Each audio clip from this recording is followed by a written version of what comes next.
أعوذ بالله من الشيطان الرجيم. بسم الله الرحمن الرحيم. ألف لام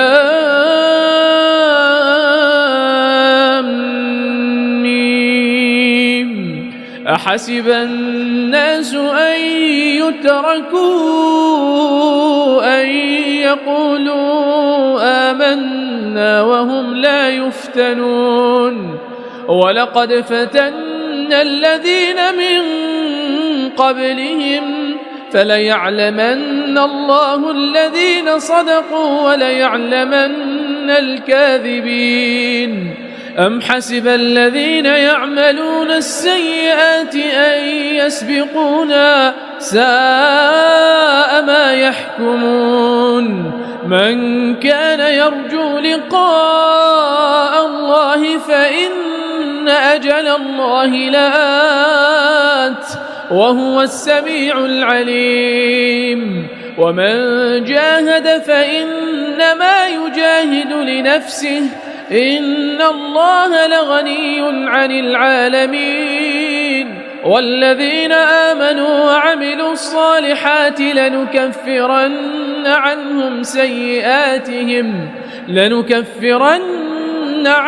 سيئاتهم ولنجزينهم أحسن الذي كانوا يعملون. ووصينا الإنسان بوالديه حسنا وإن جاهداك لتشرك بي ما ليس لك به علم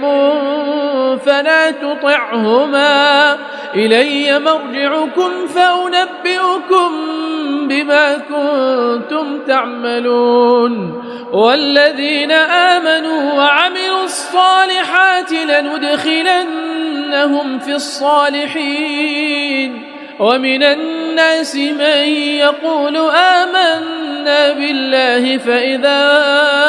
أوذي في الله جعل فتنة الناس كعذاب الله ولئن جاء نصر من ربك ليقولن إنا كنا معكم أوليس الله بأعلم بما في صدور العالمين. وليعلمن الله الذين آمنوا وليعلمن المنافقين. وقال الذين كفروا للذين آمنوا اتبعوا سبيلنا ولنحمل خطاياكم وما هم بحاملين من خطاياهم من شيء إنهم لكاذبون. وليحملن أثقالهم وأثقالا مع أثقالهم وليسألن يوم القيامة عما كانوا يفترون. ولقد أرسلنا نوحا إلى قومه فلبث فيهم ألف سنة إلا 50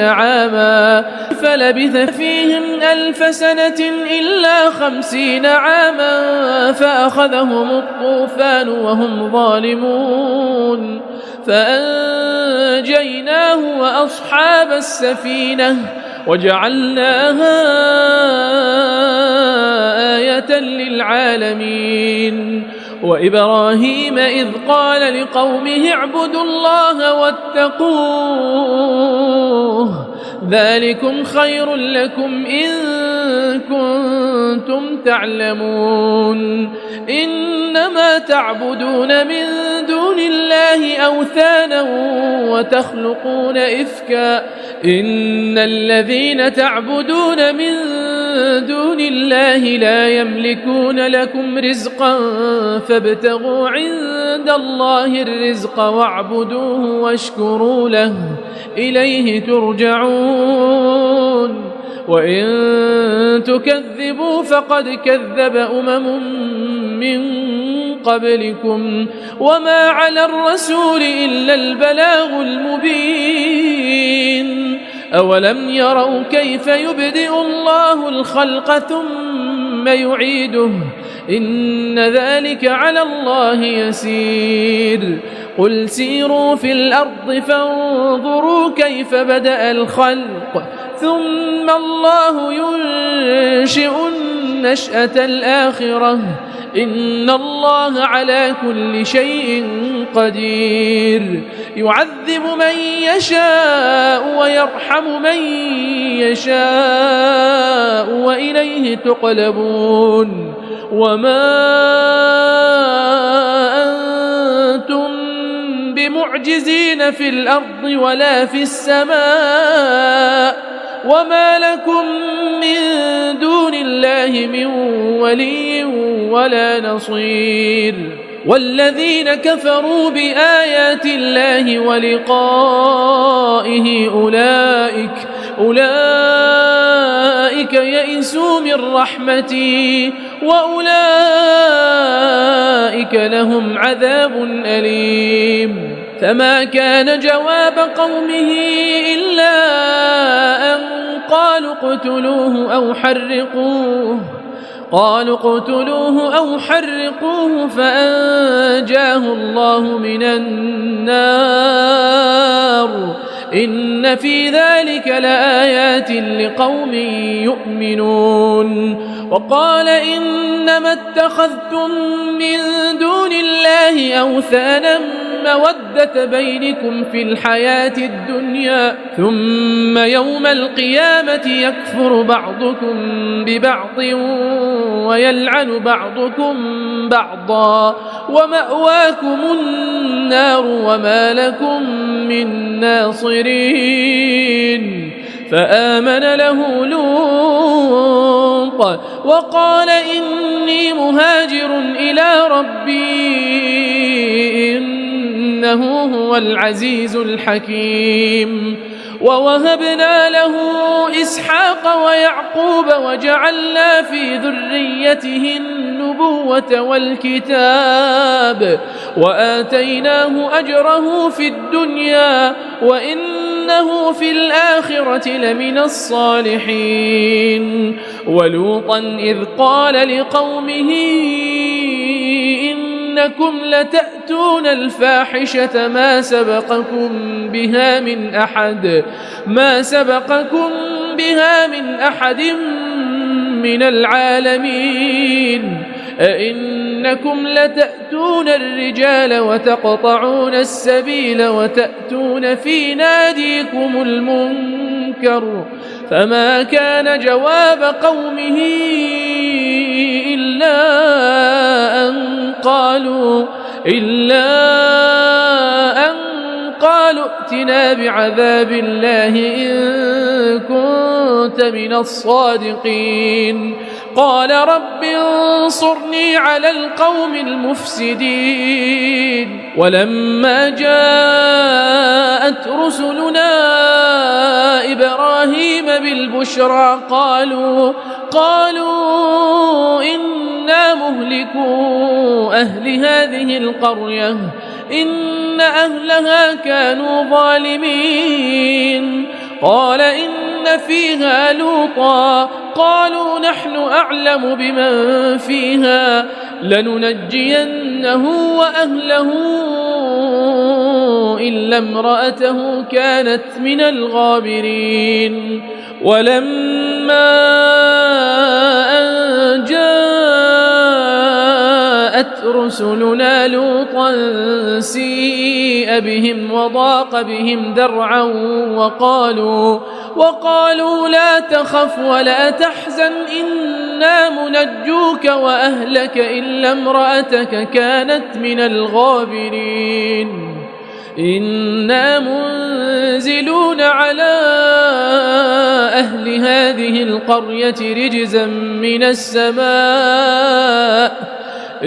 من السماء بما كانوا يفسقون ولقد تركنا منها آية بينة لقوم يعقلون وإلى مدين أخاهم شعيبا فقال يا قوم اعبدوا الله وارجوا اليوم الآخر ولا تعثوا في الأرض مفسدين فكذبوه فأخذتهم الرجفة فأصبحوا في دارهم جاثمين وعادا وثمود وقد تبين لكم من مساكنهم وزين لهم الشيطان أعمالهم فصدهم عن السبيل وكانوا مستبصرين وقارون وفرعون وهامان ولقد جاءهم موسى بالبينات فاستكبروا في الأرض وما كانوا سابقين فكلا أخذنا بذنبه فمنهم من أرسلنا عليه حاصبا ومنهم من أخذته الصيحة ومنهم من خسفنا به الأرض ومنهم من أغرقنا وما كان الله ليظلمهم ولكن كانوا أنفسهم يظلمون مثل الذين اتخذوا من دون الله أولياء كمثل العنكبوت اتخذت بيتا وإن أوهن البيوت لبيت العنكبوت لو كانوا يعلمون إن الله يعلم ما يدعون من دونه من شيء وهو العزيز الحكيم وتلك الأمثال نضربها للناس وما يعقلها إلا العالمون خلق الله السماوات والأرض بالحق إن في ذلك لآية للمؤمنين أتل ما أوحي إليك من الكتاب وأقم الصلاة إن الصلاة تنهى عن الفحشاء والمنكر ولذكر الله أكبر والله يعلم ما تصنعون ولا تجادلوا أهل الكتاب إلا بالتي هي أحسن إلا الذين ظلموا منهم وقولوا آمنا بالذي أنزل إلينا وأنزل إليكم وإلهنا وإلهكم واحد ونحن له مسلمون وكذلك أنزلنا إليك الكتاب فالذين آتيناهم الكتاب يؤمنون به ومن هؤلاء من يؤمن به وما يجحد بآياتنا إلا الكافرون وما كنت تتلو من قبله من كتاب ولا تخطه بيمينك إذا لارتاب المبطلون بل هو آيات بينات في صدور الذين أوتوا العلم وما يجحد بآياتنا إلا الظالمون وقالوا لولا أنزل عليه آية من ربه قل إنما الآيات عند الله وإنما أنا نذير مبين أولم يكفهم أنا أنزلنا عليك الكتاب يتلى عليهم إن في ذلك لرحمة وذكرى لقوم يؤمنون قل كفى بالله بيني وبينكم شهيدا يعلم ما في السماوات والأرض والذين آمنوا بالباطل وكفروا بالله أولئك هم الخاسرون ويستعجلونك بالعذاب ولولا أجل مسمى لجاءهم العذاب وليأتينهم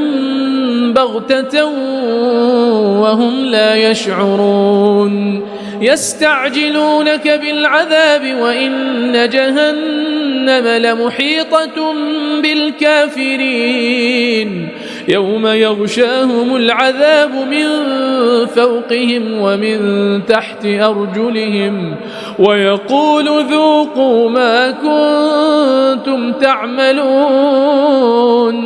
يا عبادي الذين آمنوا إن أرضي واسعة فإياي فاعبدون كل نفس ذائقة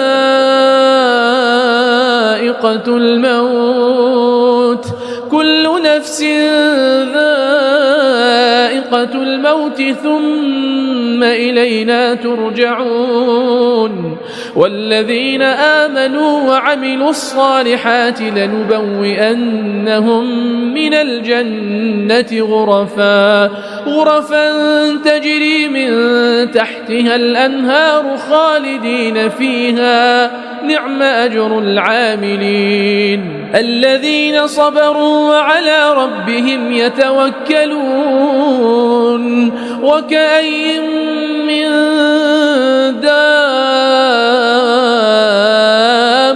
لا تحمل رزقها الله يرزقها وإياكم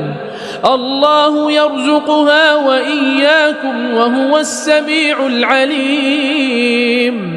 ولئن سألتهم من خلق السماوات والأرض وسخر الشمس والقمر ليقولن الله فأنى يؤفكون الله يبسط الرزق لمن يشاء من عباده ويقدر له إن الله بكل شيء عليم ولئن سألتهم من نزل من السماء ماء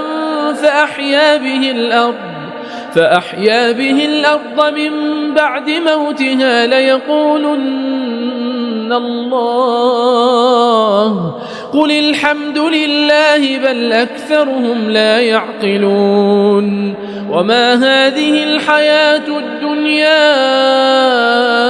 إلا لهو ولعب وإن الدار الآخرة لهي الحيوان لو كانوا يعلمون فإذا ركبوا في الفلك دعوا الله مخلصين له الدين فلما نجاهم إلى البر إذا هم يشركون ليكفروا بما آتيناهم وليتمتعوا فسوف يعلمون أولم يروا أنا جعلنا حرما آمنا ويتخطف الناس من حولهم أفبالباطل يؤمنون وبنعمة الله يكفرون ومن أظلم ممن افترى على الله كذبا أو كذب بالحق لما جاءه أليس في جهنم مثوى للكافرين والذين جاهدوا فينا لنهدينهم سبلنا وإن الله لمع المحسنين.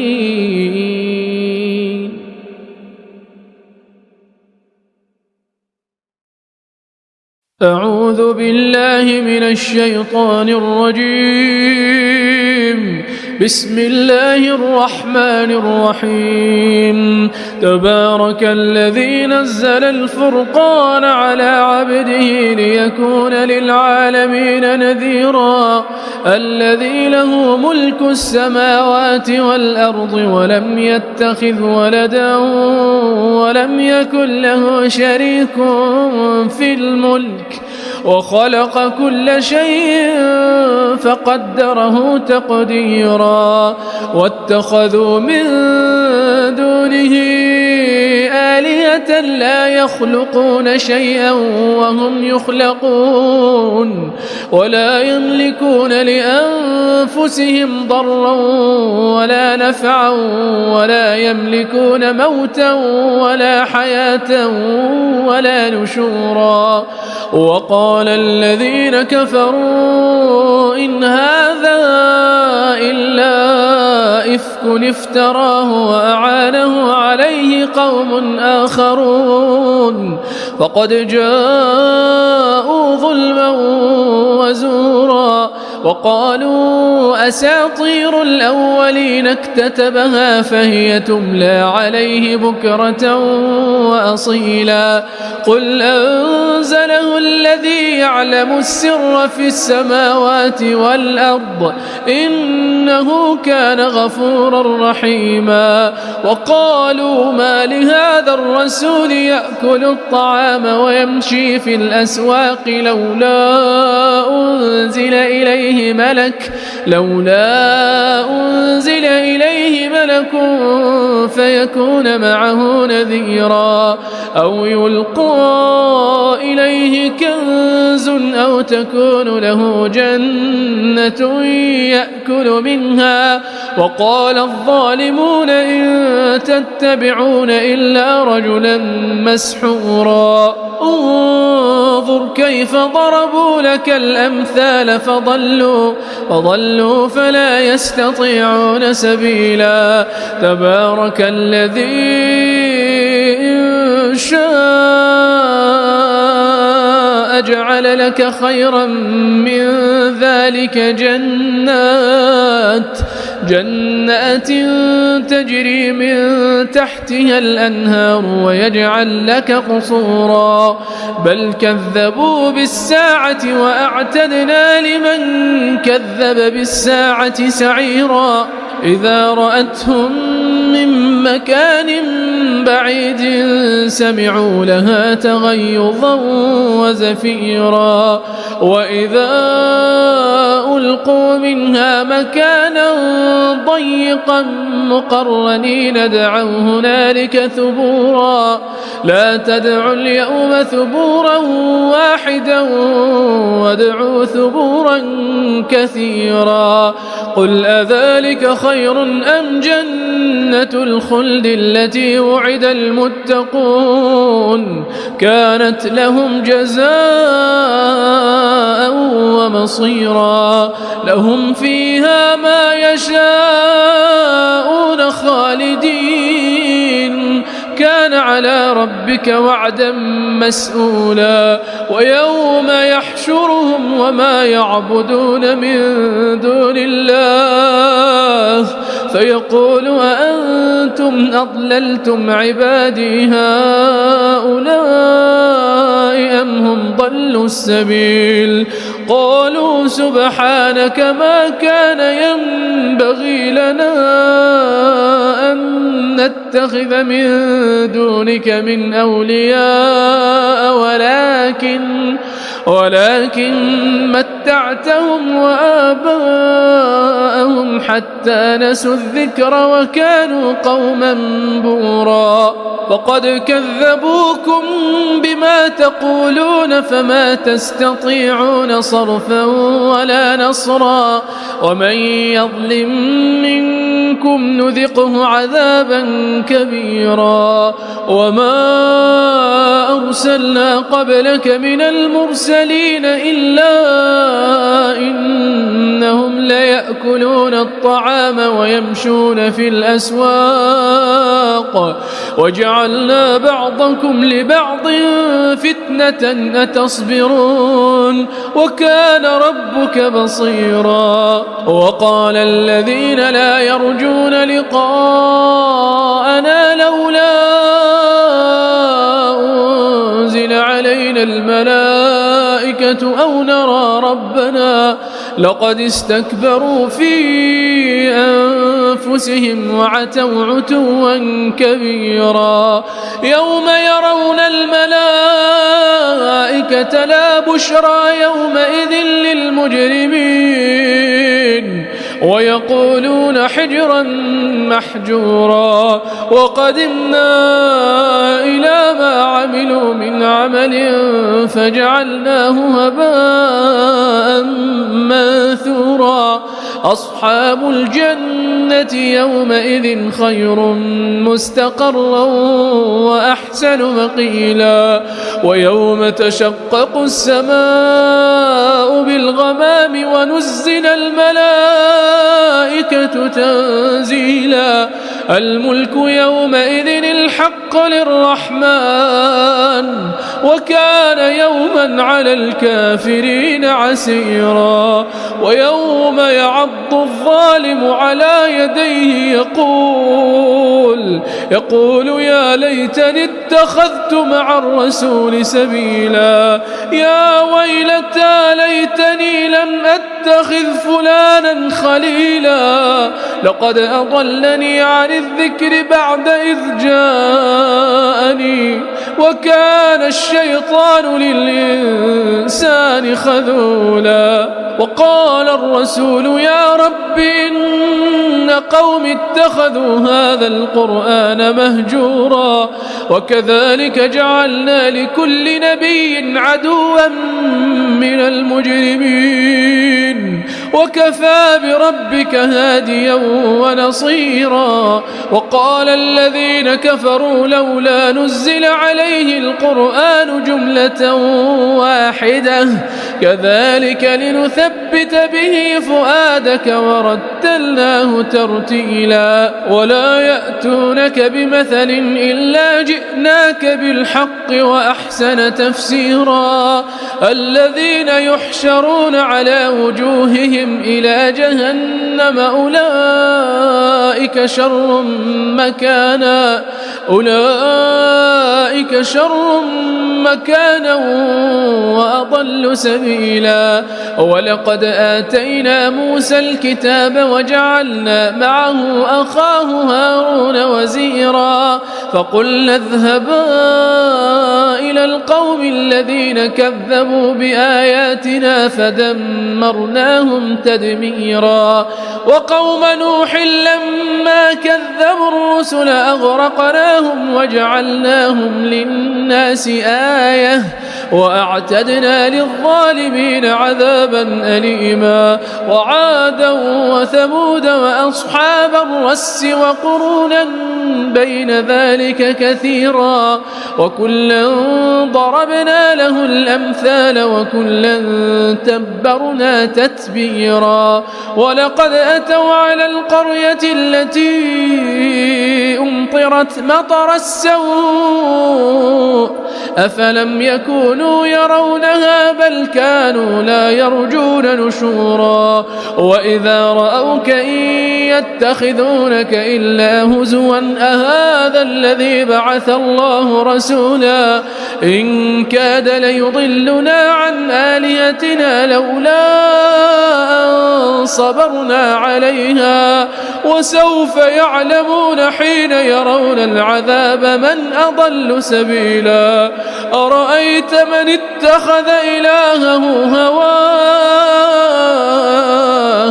أفأنت تكون عليه وكيلا أم تحسب أن أكثرهم يسمعون أو يعقلون إن هم إلا كالأنعام بل هم أضل سبيلا ألم تر إلى ربك كيف مد الظل ولو شاء لجعله ساكنا ثم جعلنا الشمس عليه دليلا ثم قبضناه إلينا قبضا يسيرا وهو الذي جعل لكم الليل لباسا والنوم سباتا وجعل النهار نشورا وهو الذي أرسل الرياح بشرا بين يدي رحمته وأنزلنا من السماء ماء طهورا لنحيي به بلدة ميتا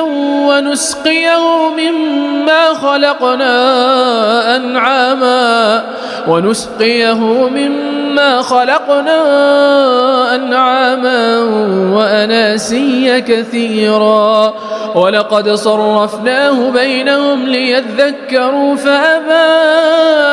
أكثر الناس إلا كفورا ولو شئنا لبعثنا في كل قرية نذيرا فلا تطع الكافرين وجاهدهم به جهادا كبيرا وهو الذي مرج البحرين هذا عذب فرات وهذا ملح أجاج وجعل بينهما برزخا وحجرا محجورا وهو الذي خلق من الماء بشرا فجعله نسبا وصهرا وكان ربك قديرا ويعبدون من دون الله ما لا ينفعهم ولا يضرهم وكان الكافر على ربه ظهيرا وما أرسلناك إلا مبشرا ونذيرا قل ما أسألكم عليه من أجر إلا من شاء يتخذ إلى ربه سبيلا وتوكل على الحي الذي لا يموت وسبح بحمده وكفى به بذنوب عباده خبيرا الذي خلق السماوات والأرض وما بينهما في 6 أيام ثم استوى على العرش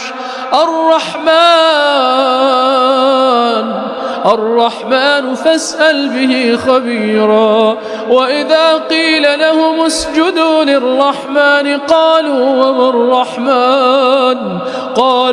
وما الرحمن أنسجد لما تأمرنا وزادهم نفورا تبارك الذي جعل في السماء بروجا وجعل فيها سراجا وقمرا منيرا وهو الذي جعل الليل والنهار خلفة لمن أراد أن يذكر أو أراد شكورا وعباد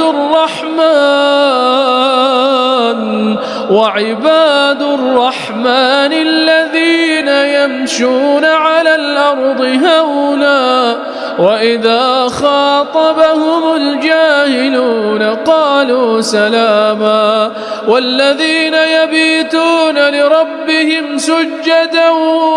وقياما والذين يقولون ربنا اصرف عنا عذاب جهنم إن عذابها كان غراما إنها ساءت مستقرا ومقاما والذين إذا أنفقوا لم يسرفوا ولم يقتروا وكان بين ذلك قواما والذين لا يدعون مع الله إلها آخر ولا يقتلون النفس التي حرم الله إلا بالحق ولا يزنون ومن يفعل ذلك يلقى أثاما يضاعف له العذاب يوم القيامة ويخلد فيه مهانا إلا من تاب وآمن وعمل عملا صالحا فأولئك يبدل الله سيئاتهم حسنات وكان الله غفورا رحيما ومن تاب وعمل صالحا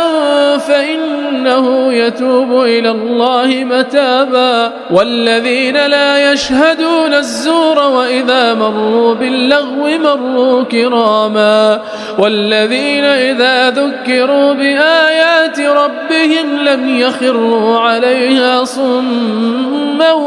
وعميانا. والذين يقولون ربنا هب لنا من أزواجنا وذرياتنا قرة أعين واجعلنا للمتقين إماما. أولئك يجزون الغرفة بما صبروا ويلقون فيها تحية وسلاما خالدين فيها حسنت مستقرا ومقاما. قل ما يعبأ بكم ربي لولا دعاؤكم فقد كذبتم فسوف يكون لزاما.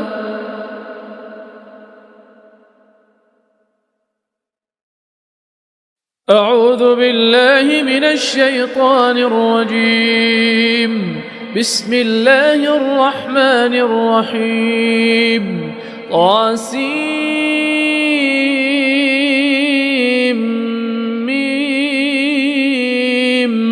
تلك آيات الكتاب المبين. نتلو عليك من نبأ موسى وفرعون بالحق لقوم يؤمنون. إن فرعون علا في الأرض وجعل أهلها شيعا يستضعف طائفة منهم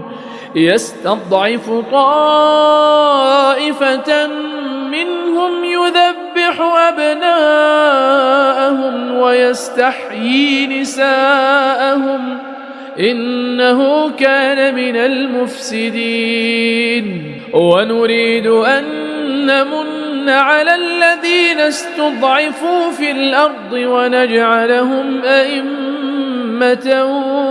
ونجعلهم الوارثين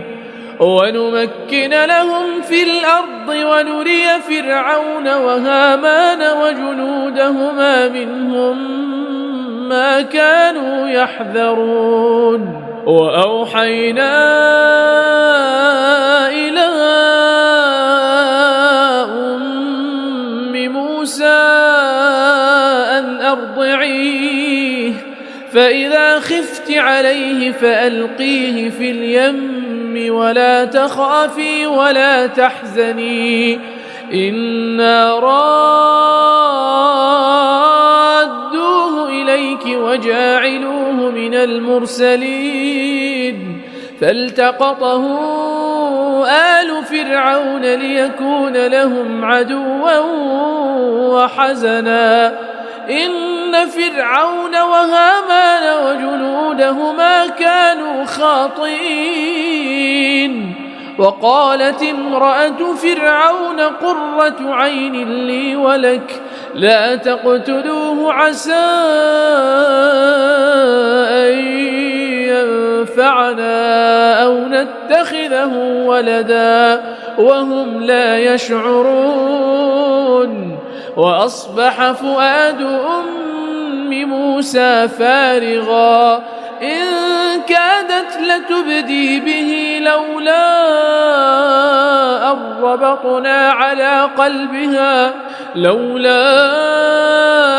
ربطنا على قلبها لتكون من المؤمنين. وقالت لأخته قصيه فبصرت به عن جنب وهم لا يشعرون. وحرمنا عليه المراضع من قبل فقالت هل أدلكم على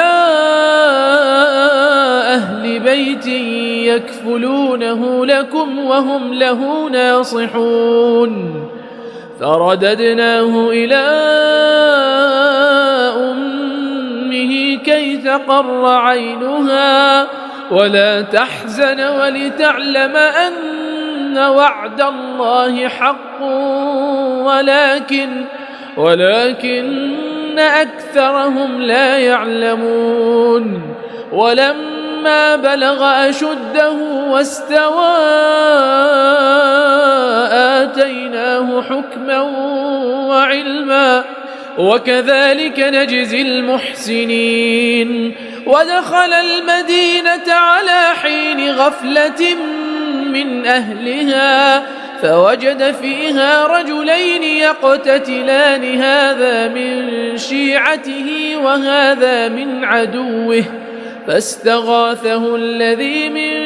شيعته على الذي من عدوه فوكزه موسى فقضى عليه قال هذا من عمل الشيطان إنه عدو مضل مبين. قال رب إني ظلمت نفسي فاغفر لي فغفر له إنه هو الغفور الرحيم. قال رب بما أنعمت علي فلن أكون ظهيرا للمجرمين. فأصبح في المدينة خائفا يترقب فإذا الذي استنصره بالأمس يستصرخه قال له موسى إنك لغوي مبين. فلما أن أراد أن يبطش بالذي هو عدو لهما قال يا موسى أتريد أن تقتلني كما قتلت نفسا بالأمس إن تريد إلا أن تكون جبارا في الأرض وما تريد أن تكون من المصلحين. وجاء رجل من أقصى المدينة يسعى قال يا موسى إن الملأ يأتمرون بك ليقتلوك فاخرج إني لك من الناصحين. فخرج منها خائفا يترقب قال رب نجني من القوم الظالمين. ولما توجه تلقاء مدين قال عسى ربي أن يهديني سواء السبيل. ولما ورد ماء مدين وجد عليه أمة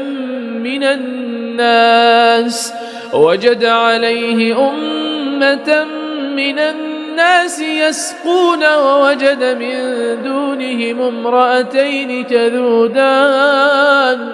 قال ما خطبكما قالتا لا نسقي حتى يصدر الرعاء وأبونا شيخ كبير. فسقى لهما ثم تولى إلى الظل فقال رب إني لما أنزلت إلي من خير فقير. فجاءته إحداهما تمشي على استحياء قالت إن أبي يدعوك ليجزيك أجر ما سقيت لنا. فلما جاءه وقص عليه القصص قال لا تخف نجوت من القوم الظالمين. قالت إحداهما يا أبت استأجره إن خير من استأجرت القوي الأمين. قال إني أريد أن أنكحك إحدى ابنتي هاتين على أن تأجرني 8 حجج فإن أتممت 10 فمن عندك وما أريد أن أشق عليك ستجدني إن شاء الله من الصالحين قال ذلك بيني وبينك أيما الأجلين قضيت فلا عدوان علي والله على ما نقول وكيل فلما قضى موسى الأجل وسار بأهله آنس من جانب الطور نارا قال لأهلهم كثوا إني آنست نارا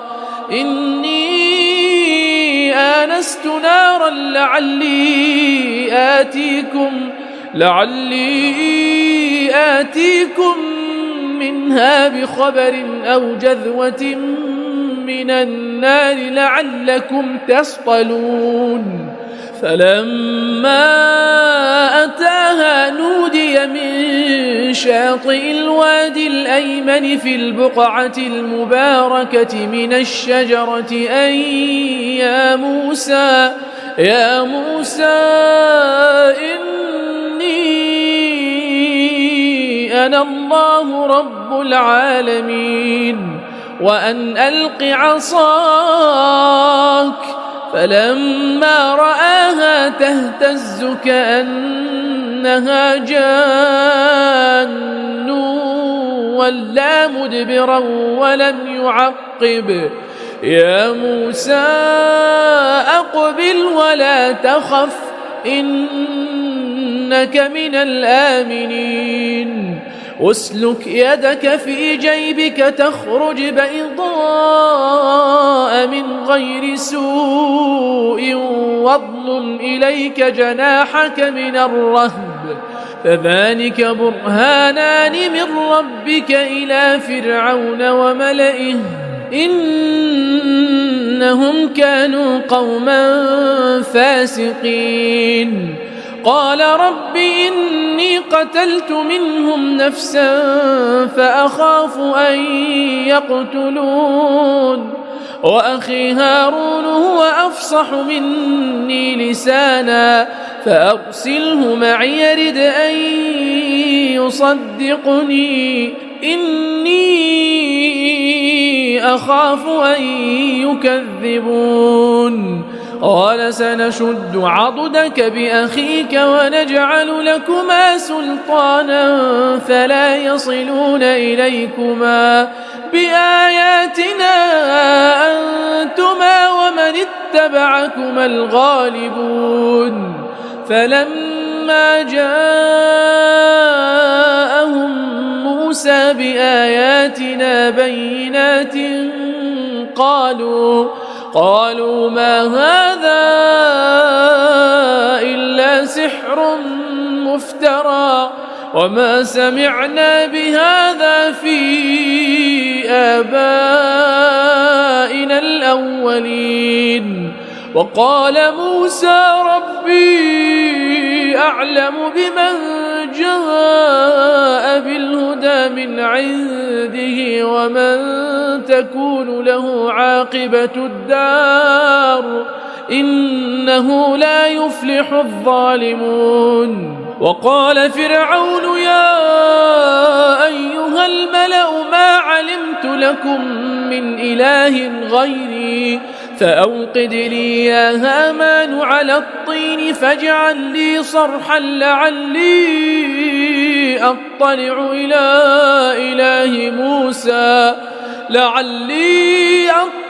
إلى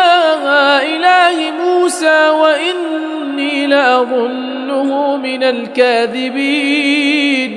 واستكبر هو وجنوده في الأرض بغير الحق وظنوا أنهم إلينا لا يرجعون فأخذناه وجنوده فنبذناهم في اليم فانظر كيف كان عاقبة الظالمين وجعلناهم أئمة يدعون إلى النار ويوم القيامة لا ينصرون وأتبعناهم في هذه الدنيا لعنة ويوم القيامة هم من المقبوحين ولقد آتينا موسى الكتاب من بعد ما أهلكنا القرون الأولى بصائر للناس وهدى ورحمة لعلهم يتذكرون وما كنت بجانب الغربي إذ قضينا إلى موسى الأمر وما كنت من الشاهدين ولكننا أنشأنا قرونا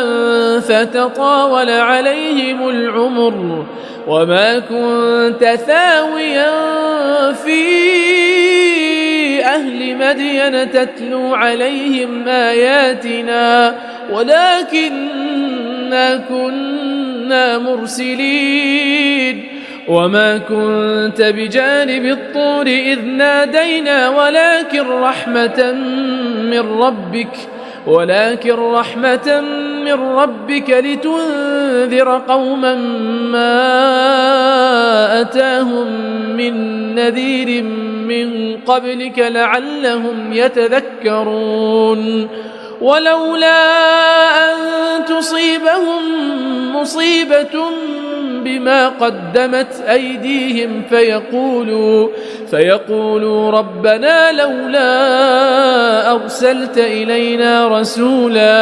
ربنا لولا أرسلت إلينا رسولا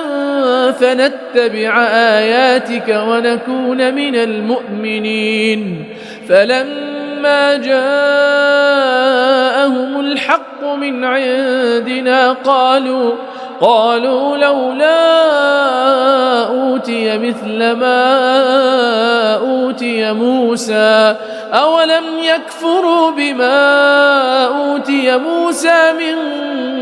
قبل قالوا سحران تظاهرا وقالوا إنا بكل كافرون قل فأتوا بكتاب من عند الله هو أهدى منهما أتبعه إن كنتم صادقين فإن لم يستجيبوا لك فاعلم أنما يتبعون أهواءهم ومن أضل ممن اتبع هواه بغير هدى من الله إن الله لا يهدي القوم الظالمين ولقد وصلنا لهم القول لعلهم يتذكرون الذين آتيناهم الكتاب من قبله هم به يؤمنون وإذا يتلى عليهم قالوا آمنا به إنه الحق من ربنا إنا كنا من قبله مسلمين أولئك يؤتون أجرهم مرتين بما صبروا ويدرؤون بالحسنة السيئة وممما رزقناهم ينفقون وإذا سمعوا اللغو أعرضوا عنه وقالوا لنا أعمالنا ولكم أعمالكم سلام عليكم لا نبتغي الجاهلين إنك لا تهدي من أحببت ولكن الله يهدي من يشاء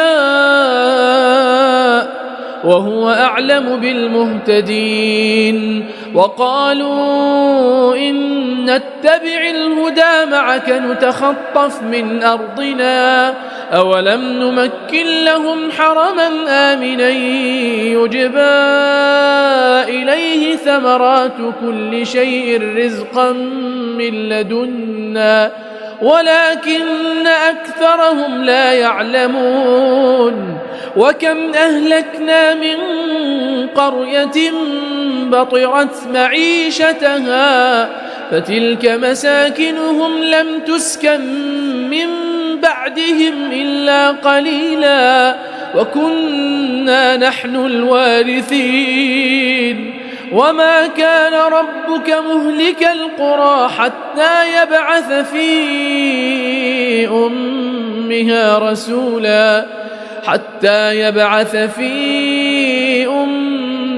رسولا يتلو عليهم آياتنا وما كنا مهلك القرى إلا وأهلها ظالمون وما أوتيتم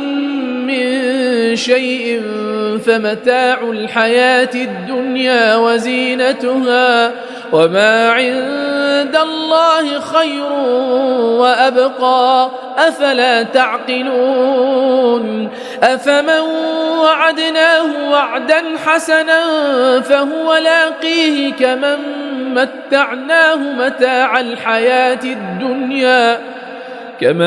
متعناه متاع الحياة الدنيا ثم هو يوم القيامة من المحضرين ويوم يناديهم فيقول أين شركائي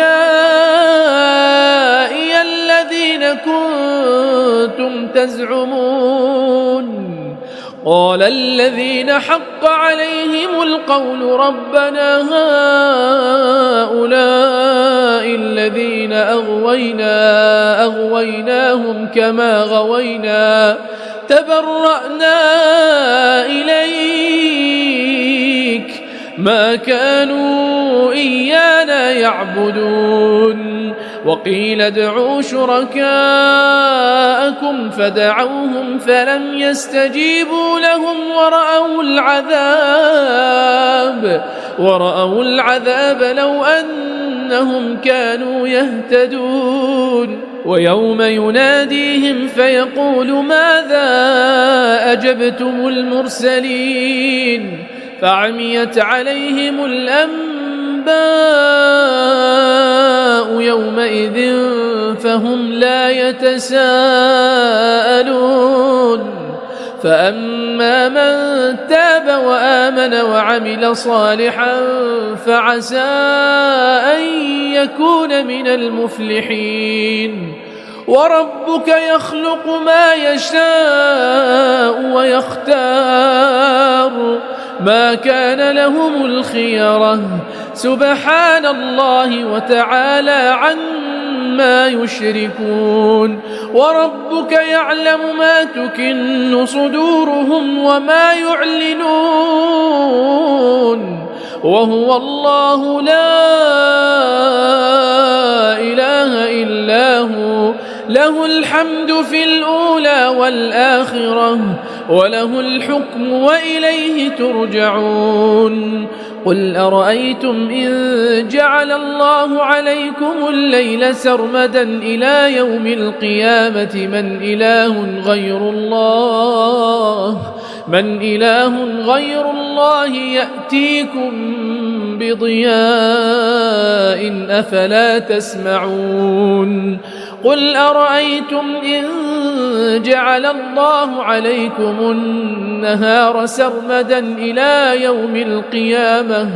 من إله غير الله يأتيكم بليل تسكنون فيه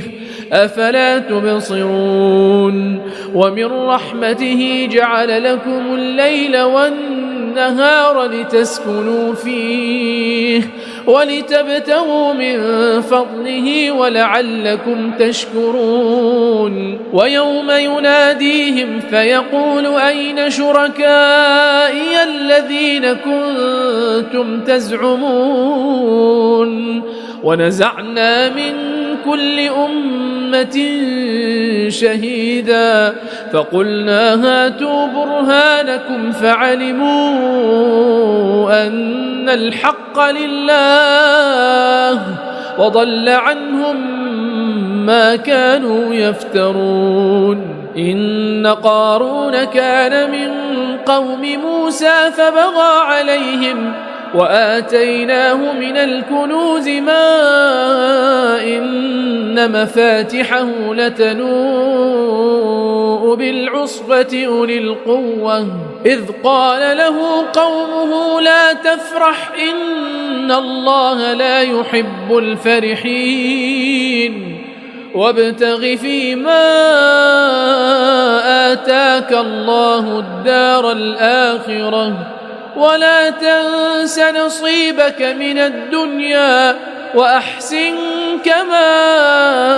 أحسن الله إليك ولا تبغ الفساد في الأرض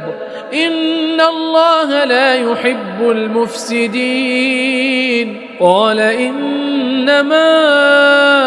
أوتيته على علم عندي أولم يعلم أن الله قد أهلك من قبله من القرون من هو أشد منه قوة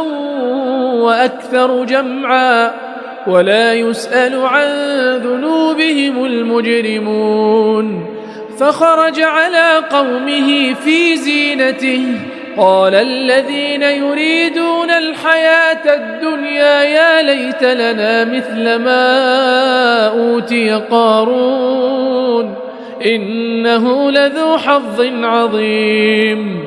وقال الذين أوتوا العلم ويلكم ثواب الله خير لمن آمن وعمل صالحا ولا يلقاها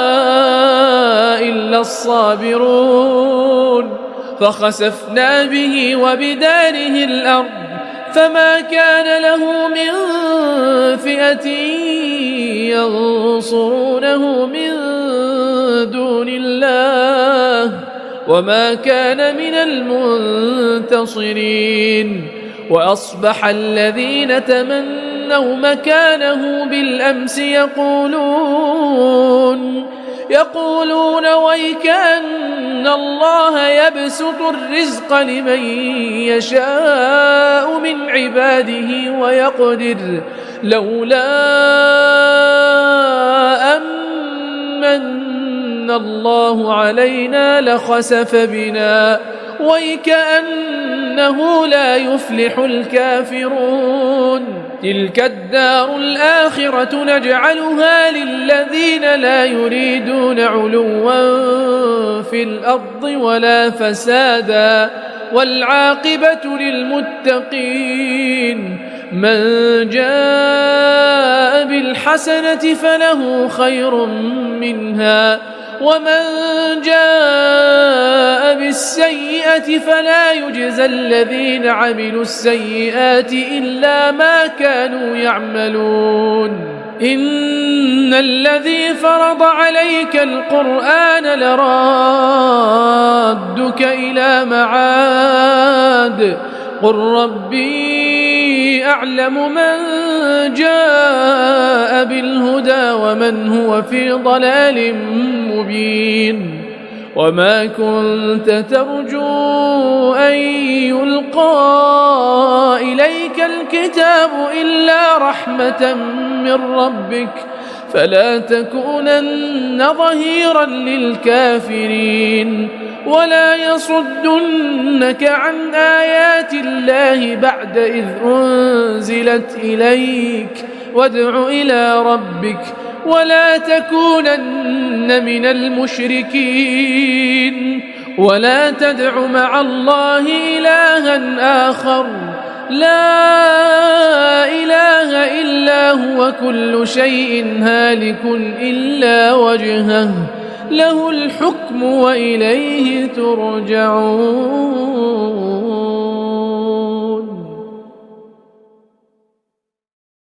أعوذ بالله من الشيطان الرجيم بسم الله الرحمن الرحيم طاسين تلك آيات القرآن وكتاب مبين هدى وبشرى للمؤمنين الذين يقيمون الصلاة ويؤتون الزكاة وهم بالآخرة هم يوقنون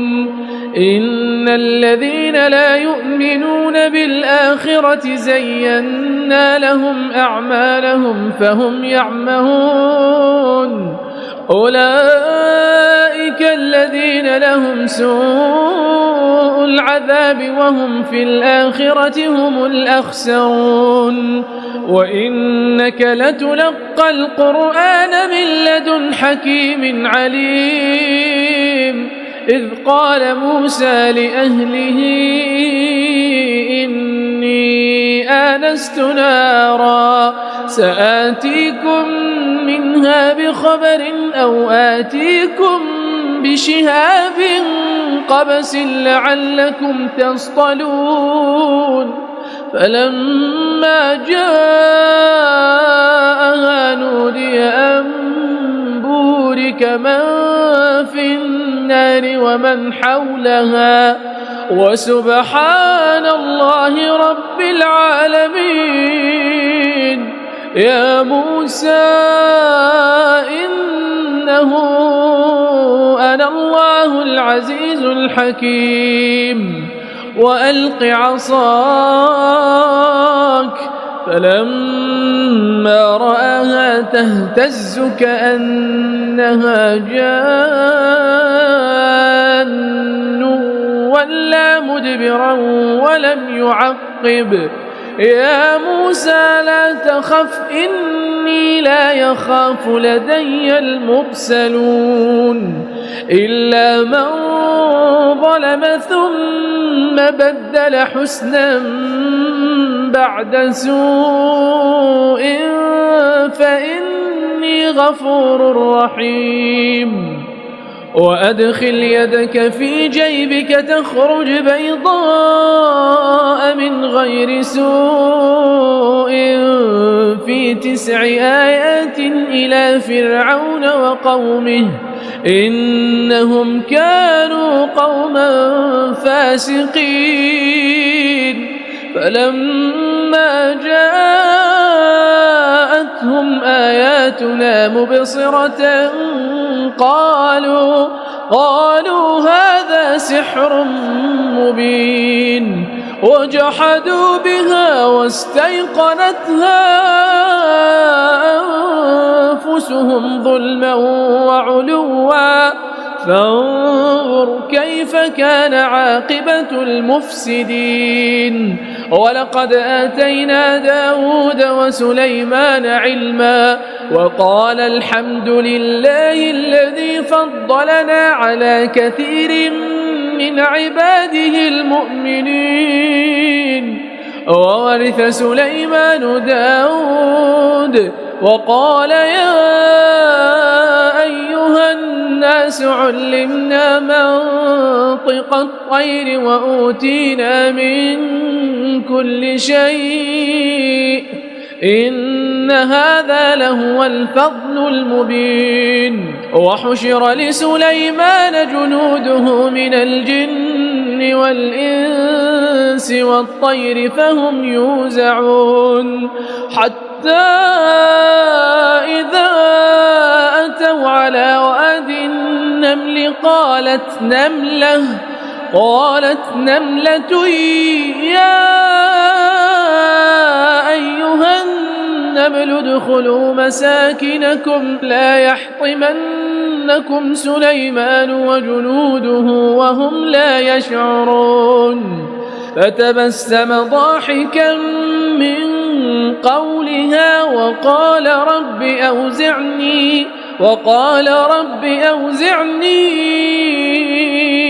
أن أشكر نعمتك التي أنعمت علي وعلى والدي وأن أعمل صالحا ترضاه وأدخلني برحمتك في عبادك الصالحين وتفقد الطير فقال ما لي لا أرى الهدهد أم كان من الغائبين لأعذبنه عذابا شديدا أو لأذبحنه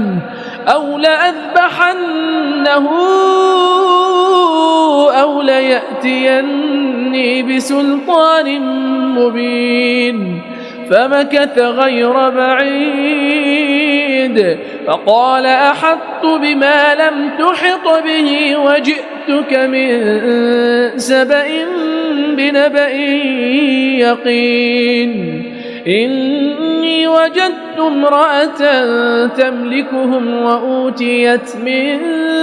كل شيء ولها عرش عظيم. وجدتها وقومها يسجدون للشمس من دون الله وزين لهم الشيطان أعمالهم فصدهم عن السبيل فهم لا يهتدون. ألا يسجدوا لله الذي يخرج الخبأ في السماوات والأرض ويعلم ما تخفون وما تعلنون. الله لا إله إلا هو رب العرش العظيم. قال سننظر أصدقت أم كنت من الكاذبين. اذهب بكتابي هذا فألقه إليهم ثم تول عنهم فانظر ماذا يرجعون. قالت يا أيها الملأ إني ألقي إلي كتاب كريم إنه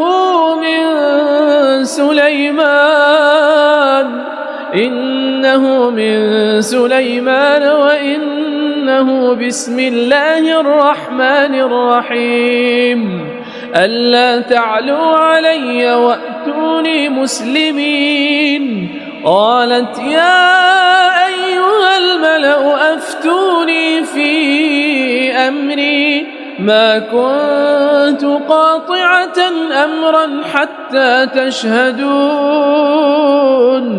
قالوا نحن أولو قوة وأولو بأس شديد والأمر إليك فانظري ماذا تأمرين. قالت إن الملوك إذا دخلوا قرية أفسدوها وجعلوا أعزة أهلها أذلة وكذلك يفعلون. وإني مرسلة إليهم بهدية فناظرة بما يرجع المرسلون. فلما جاء سليمان قال أتمدونني بمال فما آتاني الله خير مما آتاكم بل أنتم بهديتكم تفرحون. ارجع إليهم فلنأتينهم بجنود لا قبل لهم بها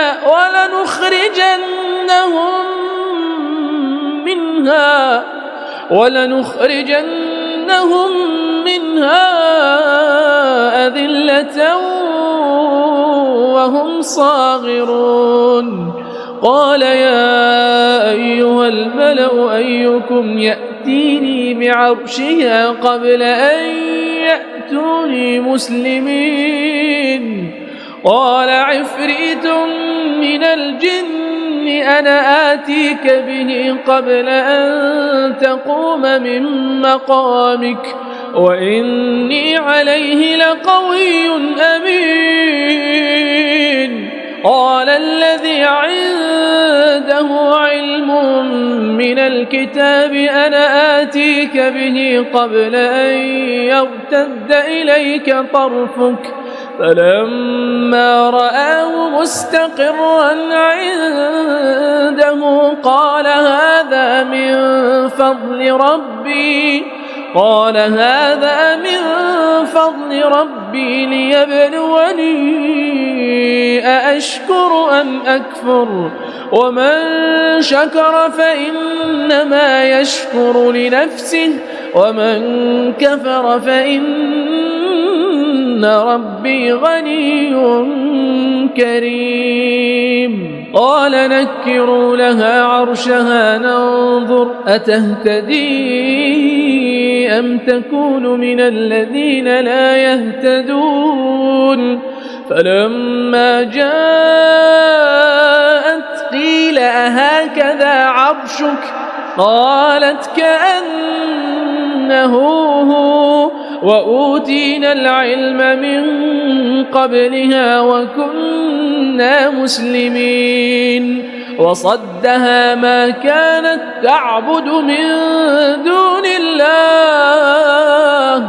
إنها كانت من قوم كافرين قيل لها ادخل الصرح فلما رأته حسبته لجة وكشفت عن ساقيها قال إنه صرح ممرد من قوارير قالت رب إني ظلمت نفسي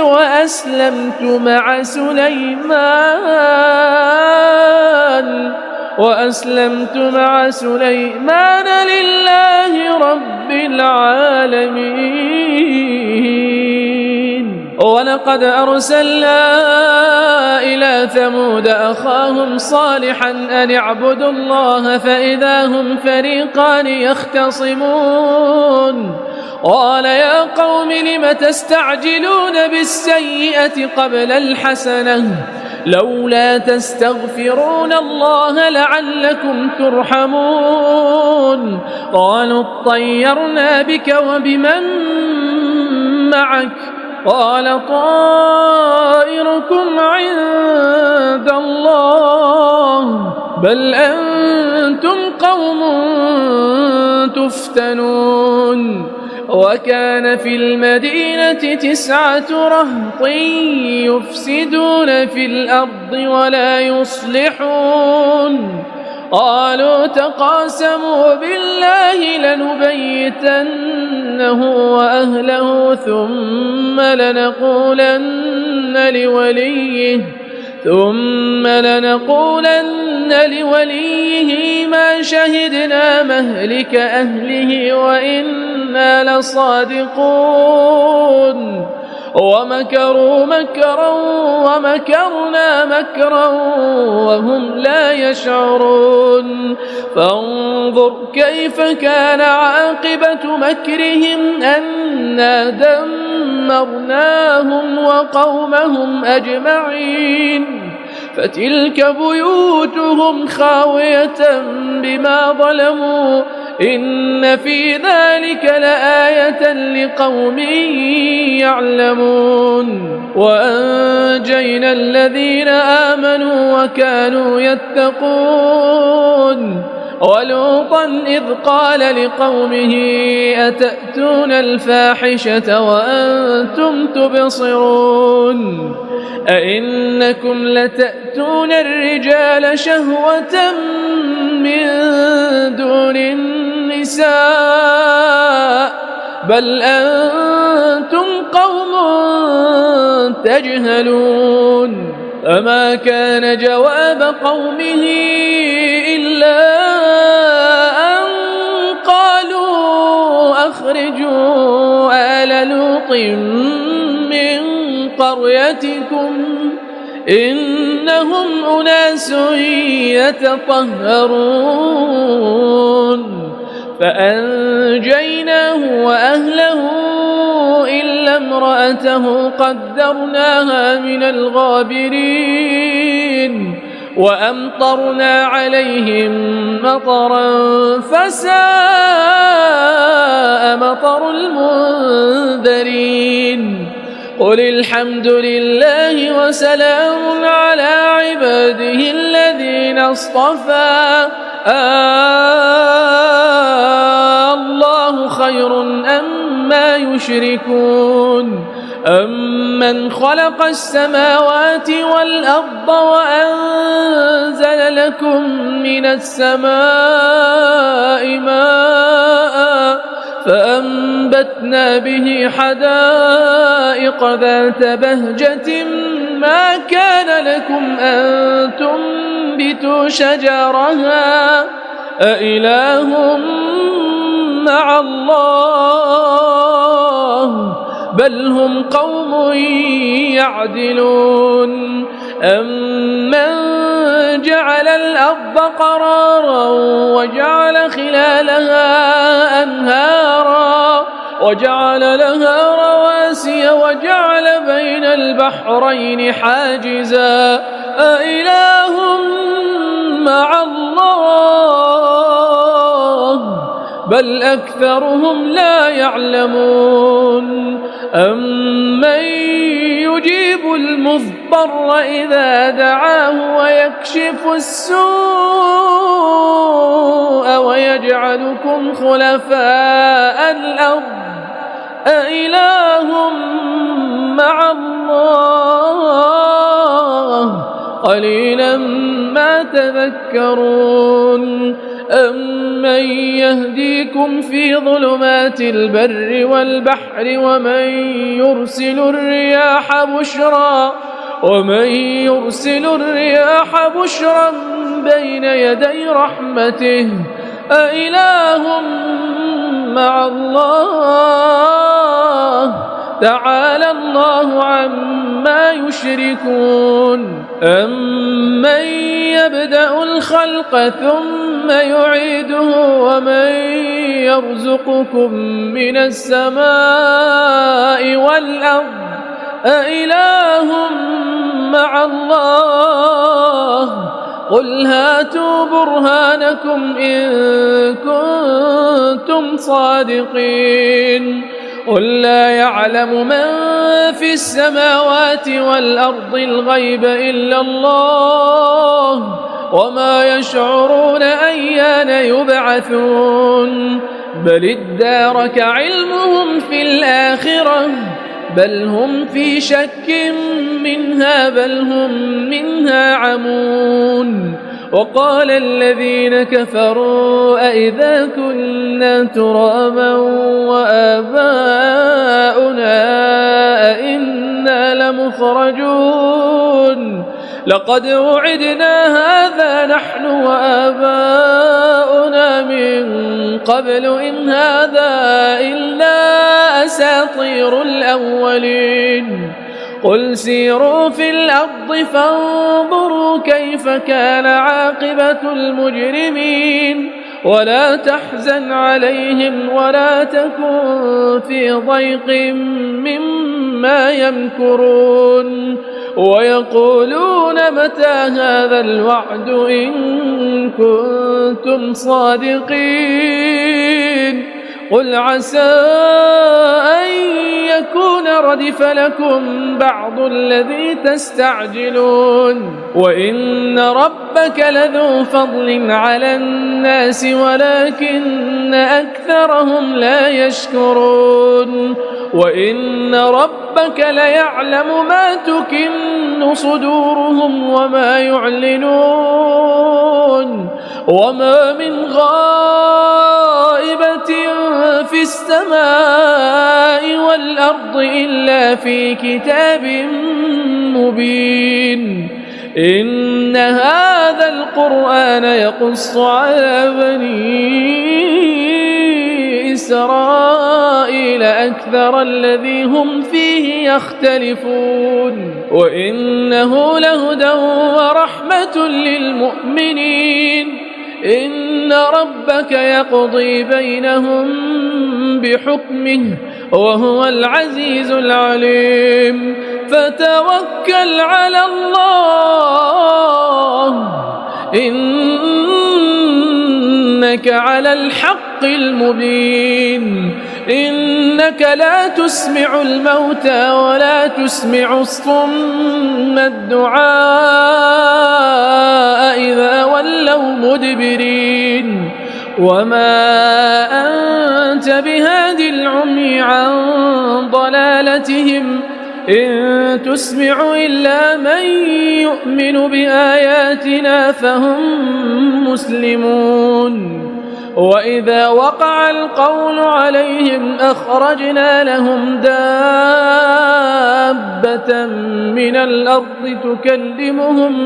تكلمهم أن الناس كانوا بآياتنا لا يوقنون ويوم نحشر من كل أمة فوجا ممن يكذب بآياتنا فهم يوزعون حتى إذا جاءوا قال أكذبتم بآياتي ولم تحيطوا بها علما أم ماذا كنتم تعملون ووقع القول عليهم بما ظلموا فهم لا ينطقون ألم يروا أنا جعلنا الليل ليسكنوا فيه والنهار مبصرا إن في ذلك لآيات لقوم يؤمنون ويوم ينفخ في الصور ففزع من في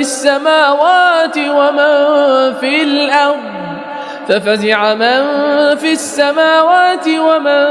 في الأرض إلا من شاء الله وكل أتوه داخرين وترى الجبال تحسبها جامدة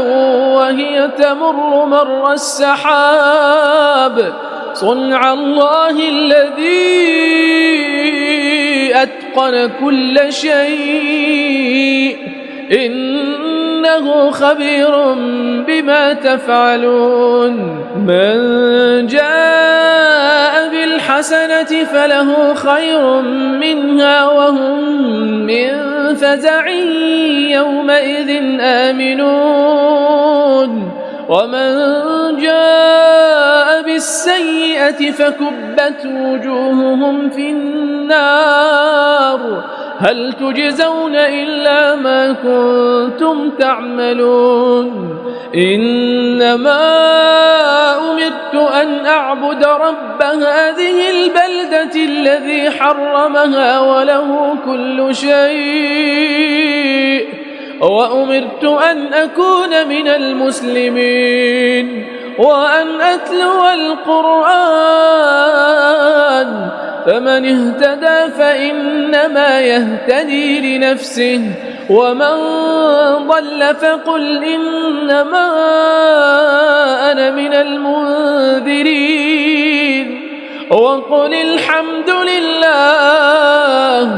وقل الحمد لله سيريكم آياته فتعرفونها وما ربك بغافل عما تعملون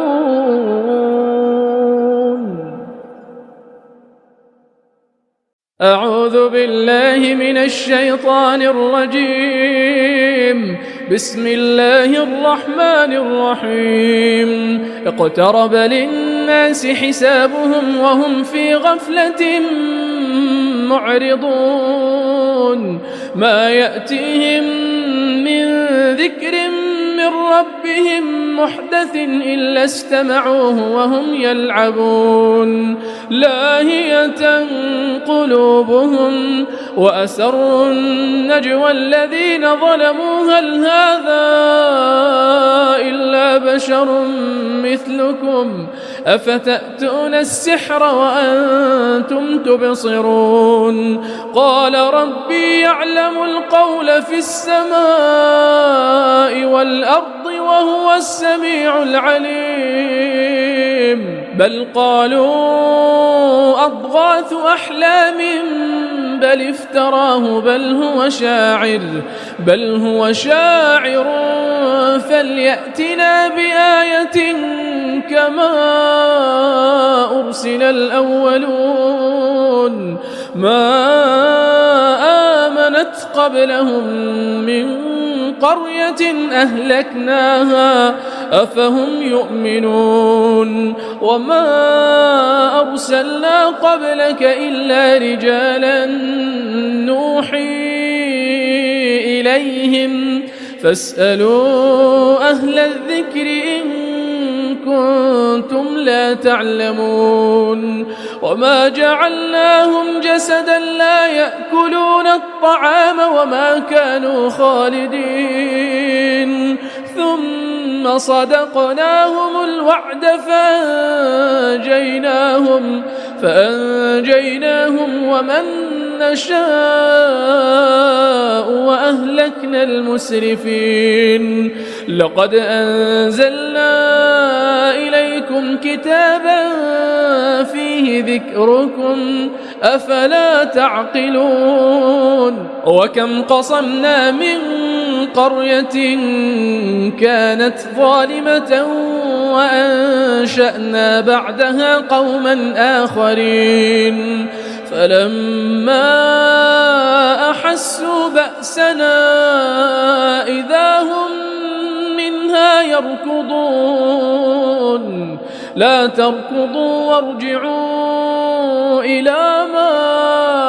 أترفتم فيه ومساكنكم لعلكم تسألون قالوا يا ويلنا إنا كنا ظالمين فما زالت تلك دعواهم حتى جعلناهم حصيدا خامدين وما خلقنا السماء والأرض وما بينهما لاعبين لو أردنا أن نتخذ لهوا لاتخذناه من لدنا إن كنا فاعلين بل نقذف بالحق على الباطل فيدمغه فإذا هو زاهق ولكم الويل مما تصفون وله من في السماوات والأرض ومن عنده لا يستكبرون عن عبادته ولا يستحسرون يسبحون الليل والنهار لا يفترون أم اتخذوا آلهة من الأرض هم ينشرون لو كان فيهما آلهة إلا الله لفسدتا فسبحان الله رب العرش عما يصفون لا يسأل عما يفعل وهم يسألون أم اتخذوا من دونه آلهة قل هاتوا برهانكم هذا ذكر من معي وذكر من قبلي بل أكثرهم لا يعلمون الحق فهم معرضون وما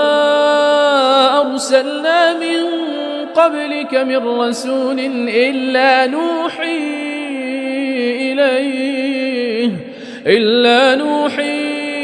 إليه أنه لا إله إلا أنا فاعبدون وقالوا اتخذ الرحمن ولدا سبحانه بل عباد مكرمون لا يسبقونه بالقول وهم بأمره يعملون يعلم ما بين أيديهم وما خلفهم ولا يشفعون إلا لمن ارتضى وهم من خشيته مشفقون ومن يقل منهم إني إله من دونه فذلك نجزيه جهنم كذلك نجزي الظالمين أولم يرى الذين كفروا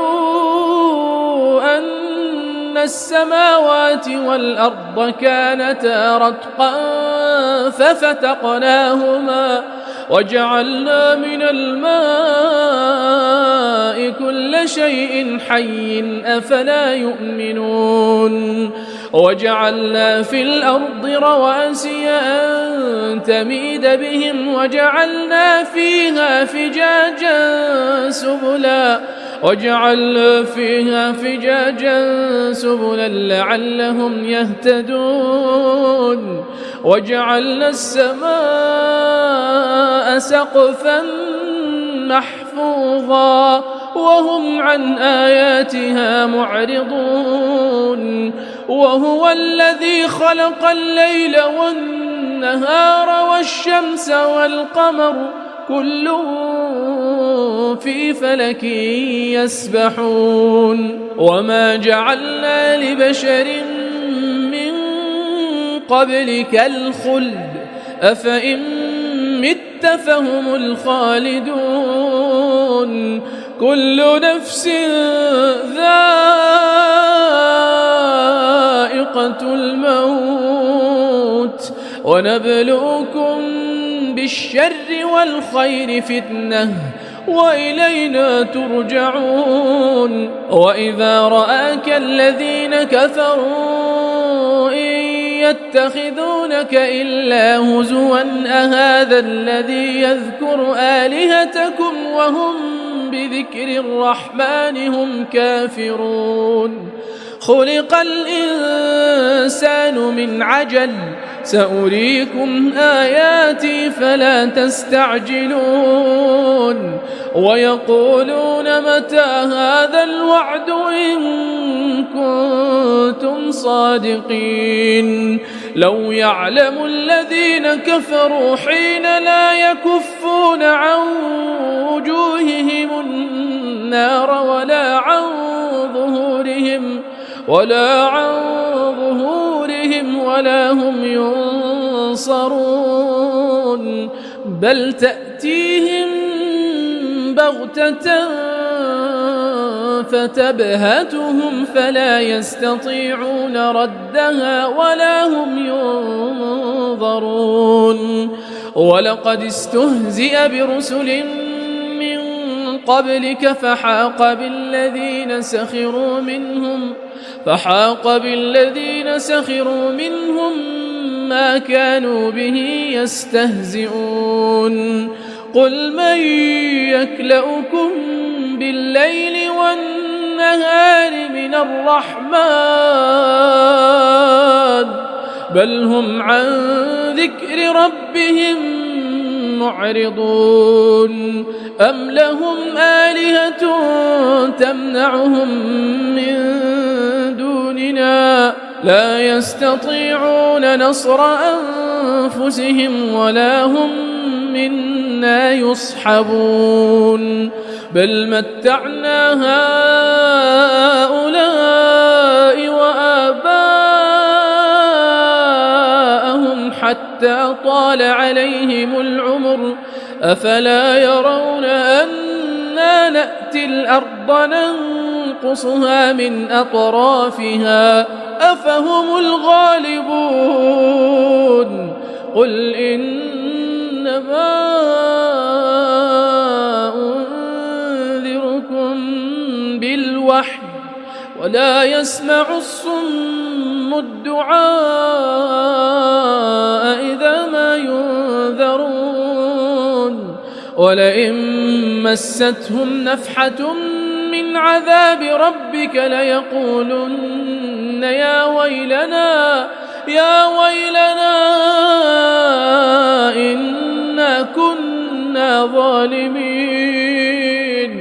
ونضع الموازين القسط ليوم القيامة فلا تظلم نفس شيئا وإن كان مثقال حبة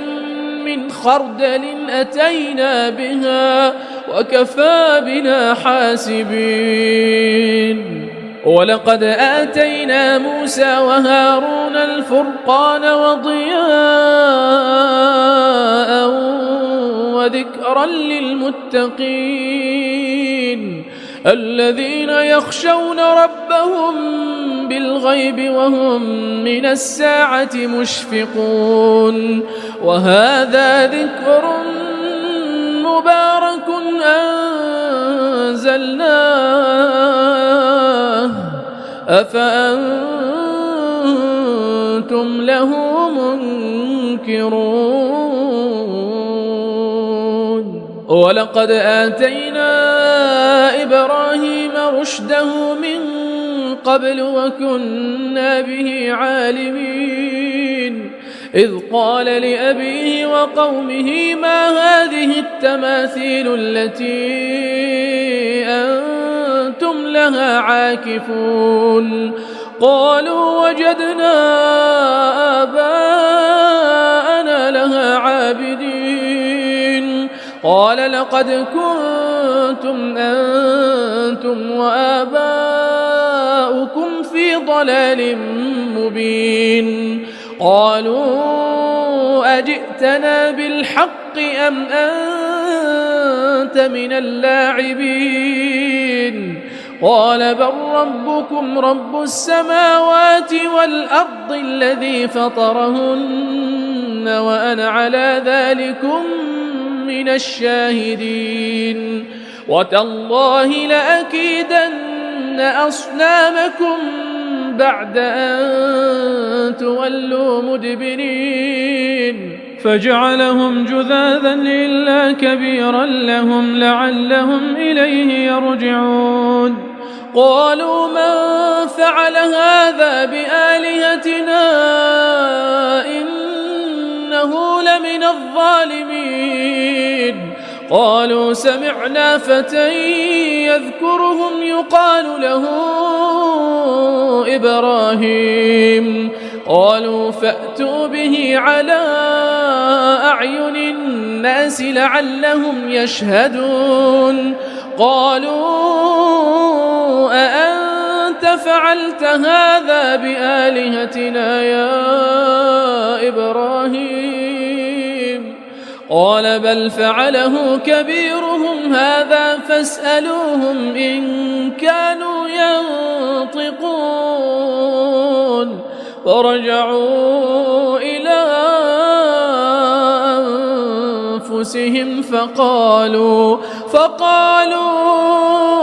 إنكم أنتم الظالمون ثم نكسوا على رؤوسهم لقد علمت ما هؤلاء ينطقون قال أفتعبدون من دون الله ما لا ينفعكم شيئا ولا يضركم أف لكم ولما تعبدون من دون الله أفلا تعقلون قالوا حرقوه وانصروا آلهتكم إن كنتم فاعلين قلنا يا نار كوني بردا وسلاما على إبراهيم وأرادوا به كيدا فجعلناهم الأخسرين ونجيناه ولوطا إلى الأرض التي باركنا فيها للعالمين ووهبنا له إسحاق ويعقوب نافلة وكلا جعلنا صالحين وجعلناهم أئمة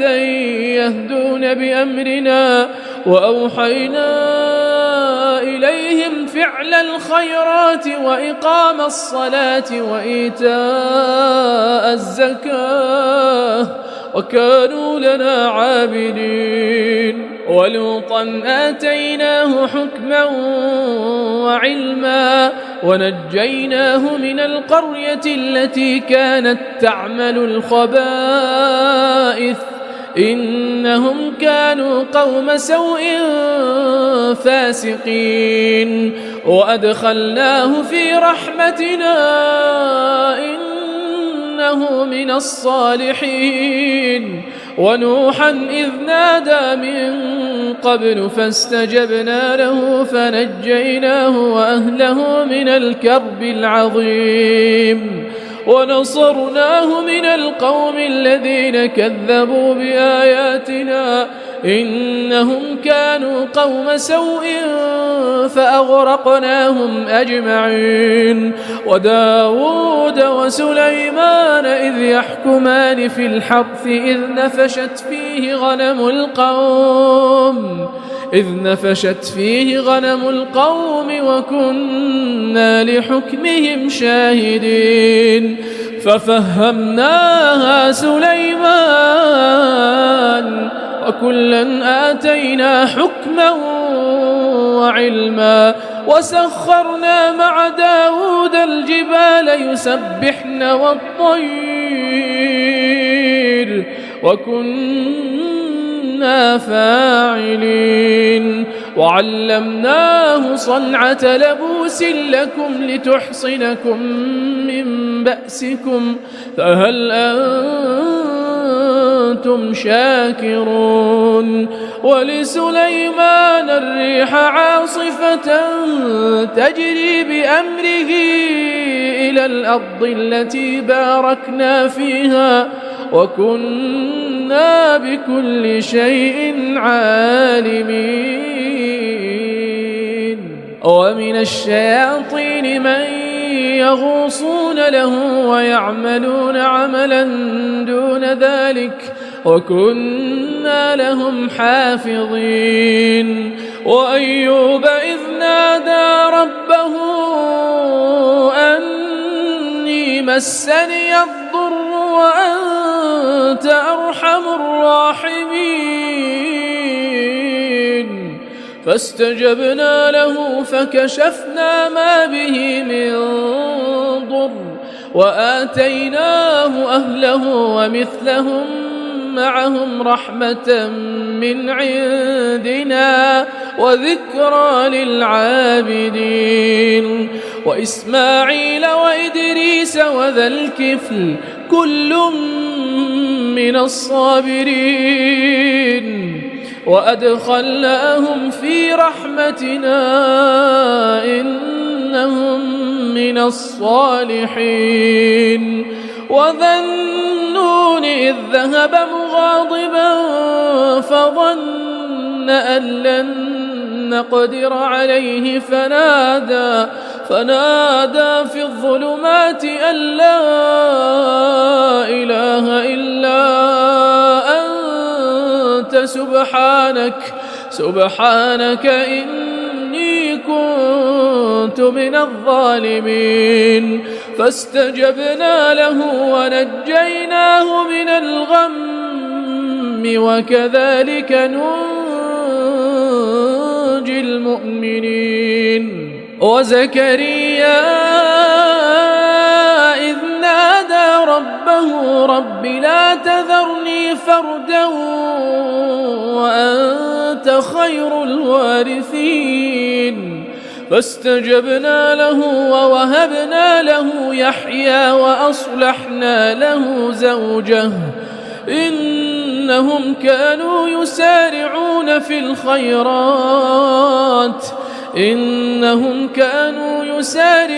في الخيرات ويدعوننا رغبا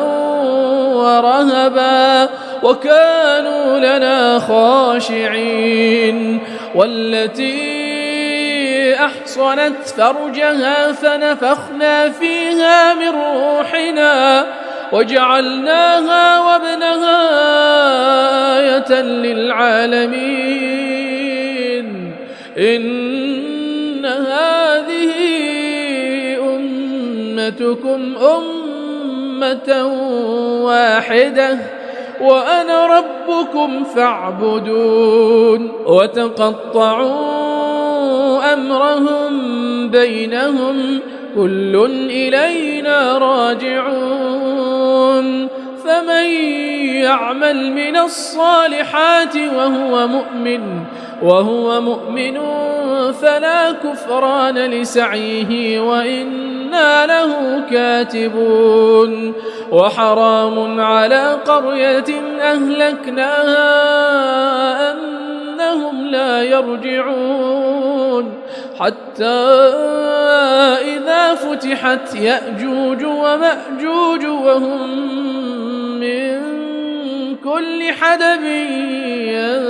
ينسلون واقترب الوعد الحق فإذا هي شاخصة أبصار الذين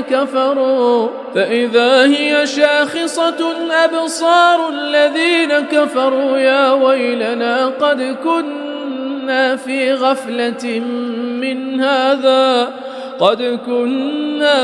غفلة من هذا بل كنا ظالمين إنكم وما تعبدون من دون الله حصب جهنم أنتم لها واردون لو كان هؤلاء آلهة ما وردوها وكل فيها خالدون لهم فيها زفير وهم فيها لا يسمعون إن الذين سبقت لهم منا الحسنى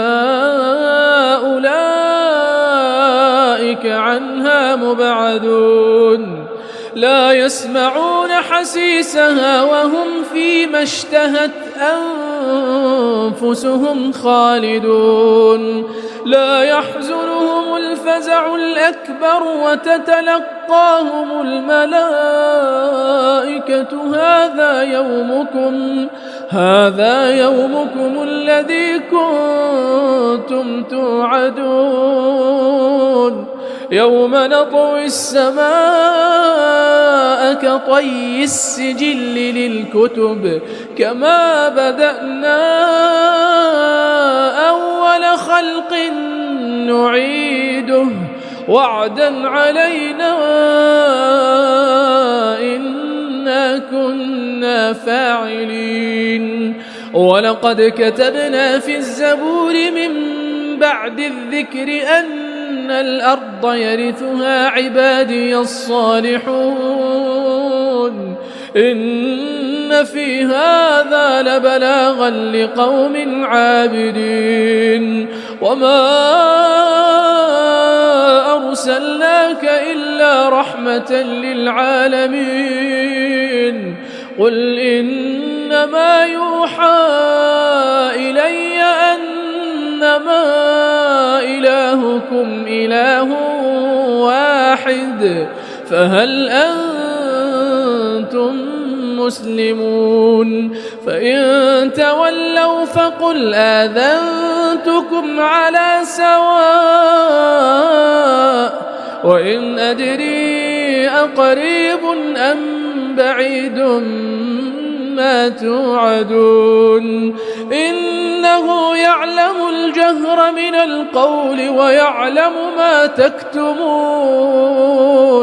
وإن أدري لعله فتنة لكم ومتاع إلى حين قال رب احكم بالحق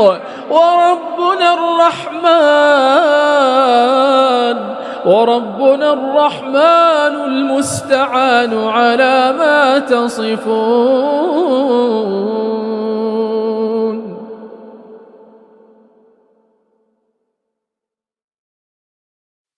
أعوذ بالله من الشيطان الرجيم. بسم الله الرحمن الرحيم. يا أيها الناس اتقوا ربكم إن زلزلة الساعة شيء عظيم يوم ترونها تذهل كل مرضعة عما أرضعت وتضع كل ذات حمل حملها وترى الناس سكارى وما هم بسكارى ولكن عذاب الله شديد ومن الناس من يجادل في الله بغير علم ويتبع كل شيطان مريد كتب عليه أنه من تولاه فأنه يضله ويهديه إلى عذاب السعير. يا أيها الناس إن كنتم في ريب من البعث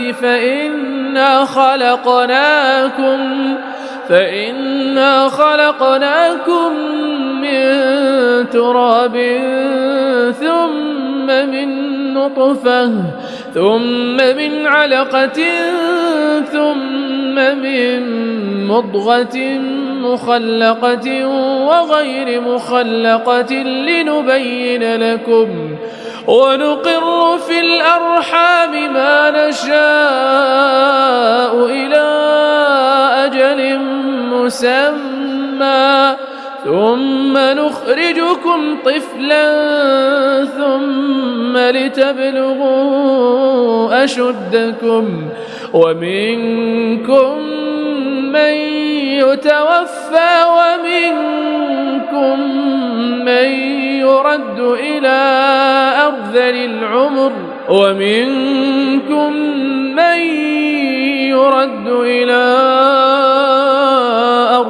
العمر لكي لا يعلم من بعد علم شيئا وترى الأرض هامدة فإذا أنزلنا عليها الماء اهتزت وربت وأنبتت من كل زوج بهيج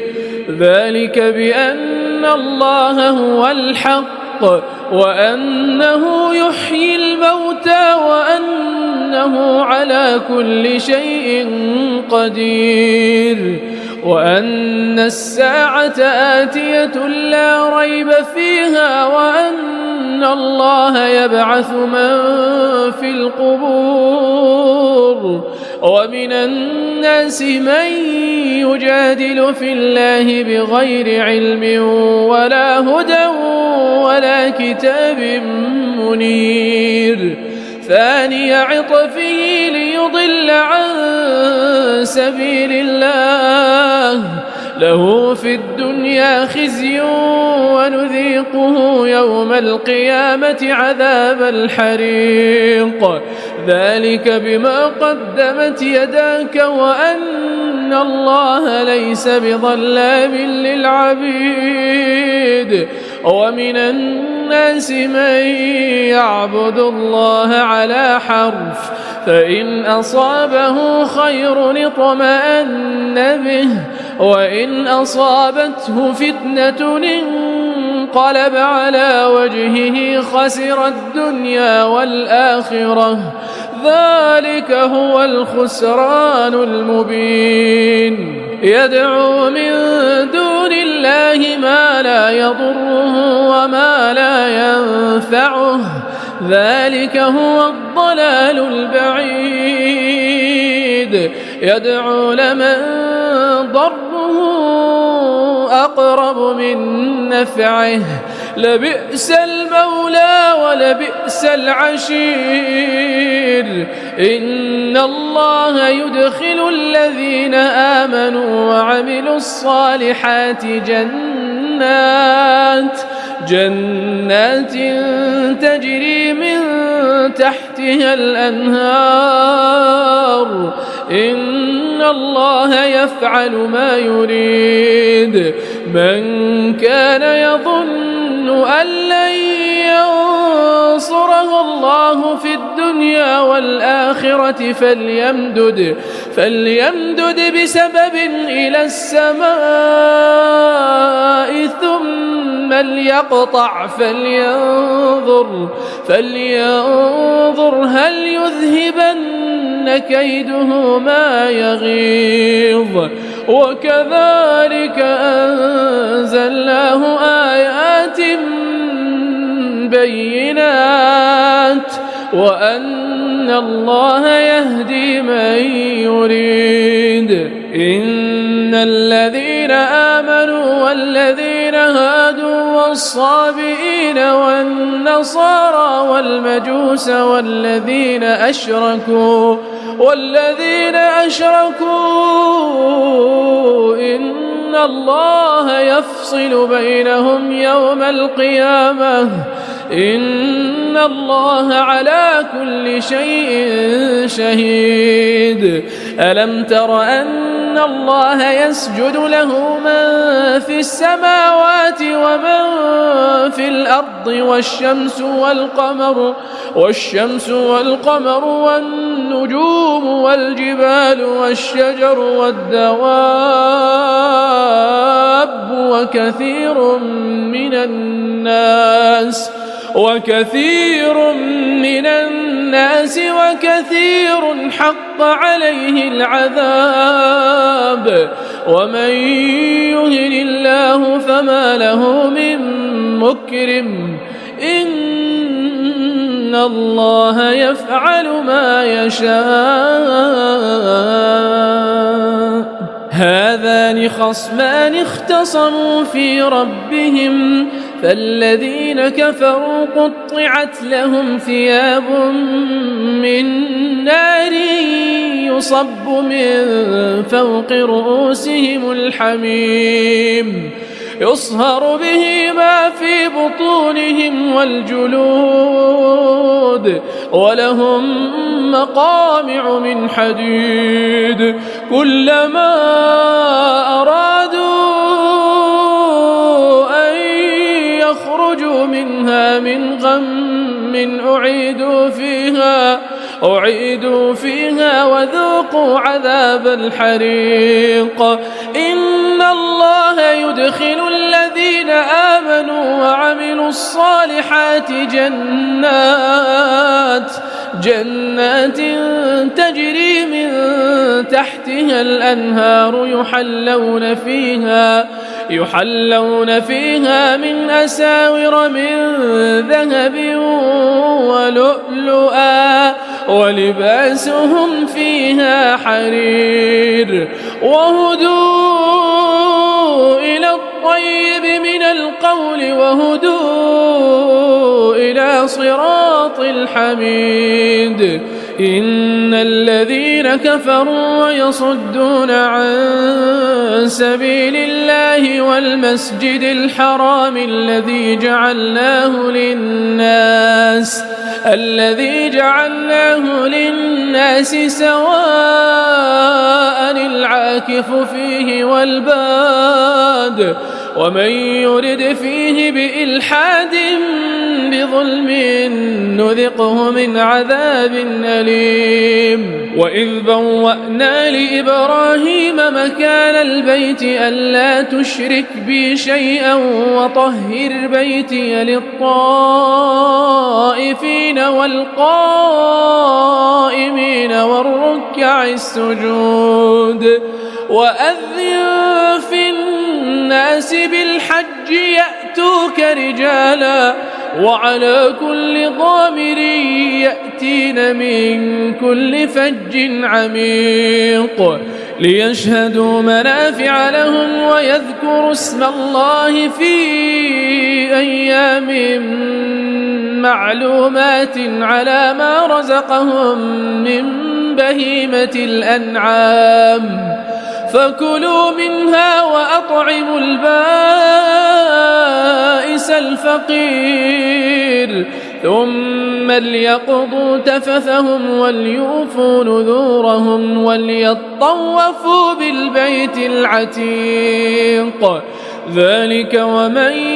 يعظم حرمات الله فهو خير له عند ربه. وأحلت لكم الأنعام إلا ما يتلى عليكم فاجتنبوا الرجس من الأوثان واجتنبوا قول الزور حنفاء لله غير مشركين به ومن يشرك بالله فكأنما خر من السماء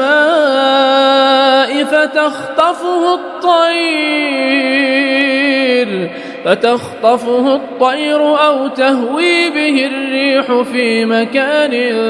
سحيق ذلك ومن يعظم شعائر الله فإنها من تقوى القلوب لكم فيها منافع إلى أجل مسمى ثم محلها إلى البيت العتيق ولكل أمة جعلنا منسكا ليذكروا اسم الله على ما رزقهم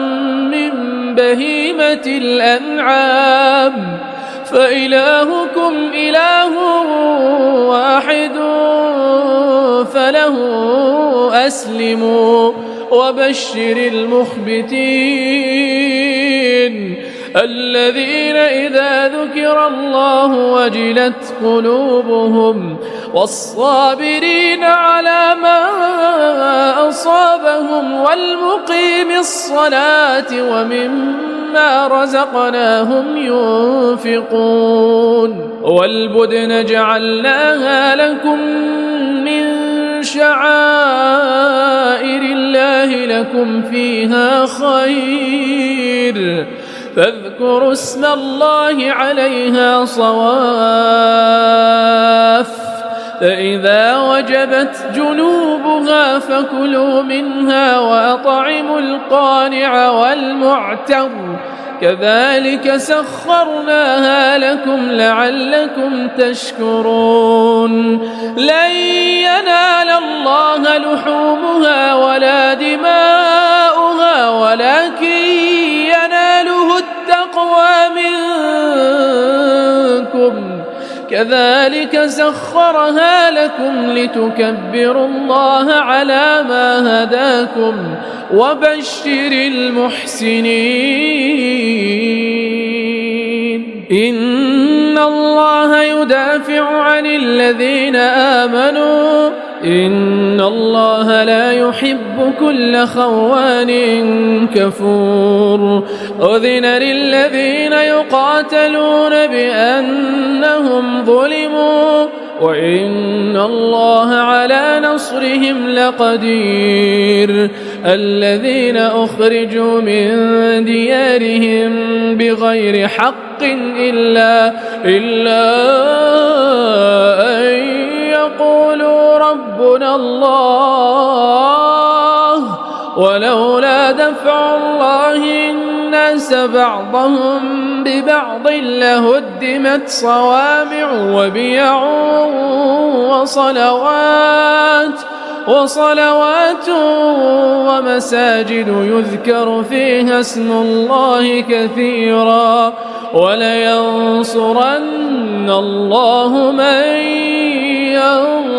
ينصره إن الله لقوي عزيز الذين إن مكناهم في الأرض أقاموا الصلاة وآتوا الزكاة وأمروا بالمعروف ونهوا عن المنكر ولله عاقبة الأمور وإن يكذبوك فقد كذبت قبلهم قوم نوح وعاد وثمود وقوم إبراهيم وقوم لوط وأصحاب مدين وكذب موسى فأمليت للكافرين ثم أخذتهم فكيف كان نكير فكأي من قرية أهلكناها وهي ظالمة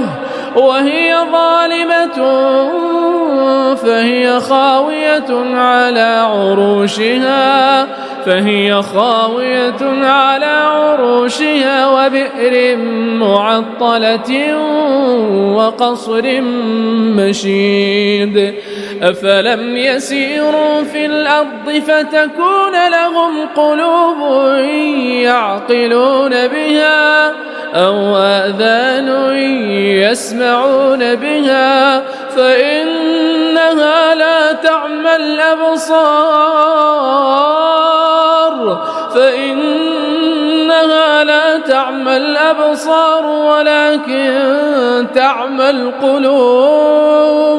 ولكن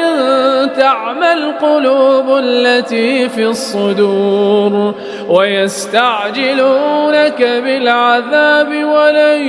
يخلف الله وعده وإن يوما عند ربك كألف سنة مما تعدون وكأي من قرية أمليت لها وهي ظالمة ثم أخذتها وإلي المصير قل يا أيها الناس إنما أنا لكم نذير مبين فالذين آمنوا وعملوا الصالحات لهم مغفرة ورزق كريم والذين سعوا في آياتنا معاجزين أولئك أصحاب الجحيم وما أرسلنا من قبلك من رسول ولا نبي إلا إذا تمنى ألقى الشيطان في أمنيته فينسخ الله ما يلقي الشيطان ثم يحكم الله آياته والله عليم حكيم ليجعل ما يلقي الشيطان فتنة للذين في قلوبهم مرض والقاسية قلوبهم وإن الظالمين لفي شقاق بعيد وليعلم الذين أوتوا العلم أنه الحق من ربك فيؤمنوا به فتخبت له قلوبهم وإن الله لهادي الذين آمنوا إلى صراط مستقيم ولا يزال الذين كفروا في مرية منه حتى تأتيهم الساعة بغتة أو يأتيهم عذاب يوم عقيم الملك يومئذ لله يحكم بينهم فالذين آمنوا وعملوا الصالحات في جنات النعيم والذين كفروا وكذبوا بآياتنا فأولئك لهم عذاب مهين والذين هاجروا في سبيل الله ثم قتلوا أو ماتوا ليرزقنهم الله رزقا حسنا وإن الله لهو خير الرازقين ليدخلنهم مدخلا يرضونه وإن الله لعليم حليم ذلك ومن عاقب بمثل ما عوقب به ثم بغي عليه لينصرنه الله إن الله لعفو غفور ذلك بأن الله يولج الليل في النهار ويولج النهار في الليل وأن الله سميع بصير ذلك بأن أن الله هو الحق وأن ما يدعون من دونه هو الباطل وأن الله هو العلي الكبير. ألم تر أن الله أنزل من السماء ماء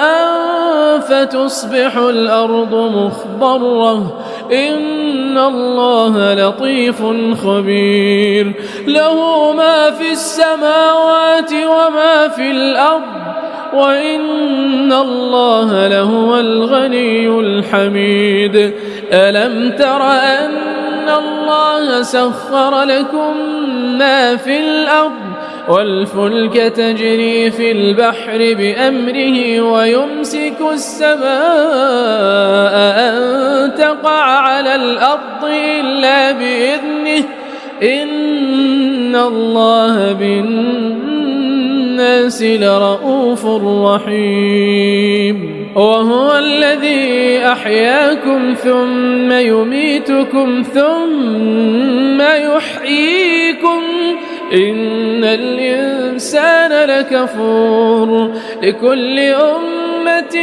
جعلنا منسكا هم ناسكوه فلا ينازعنك في الأمر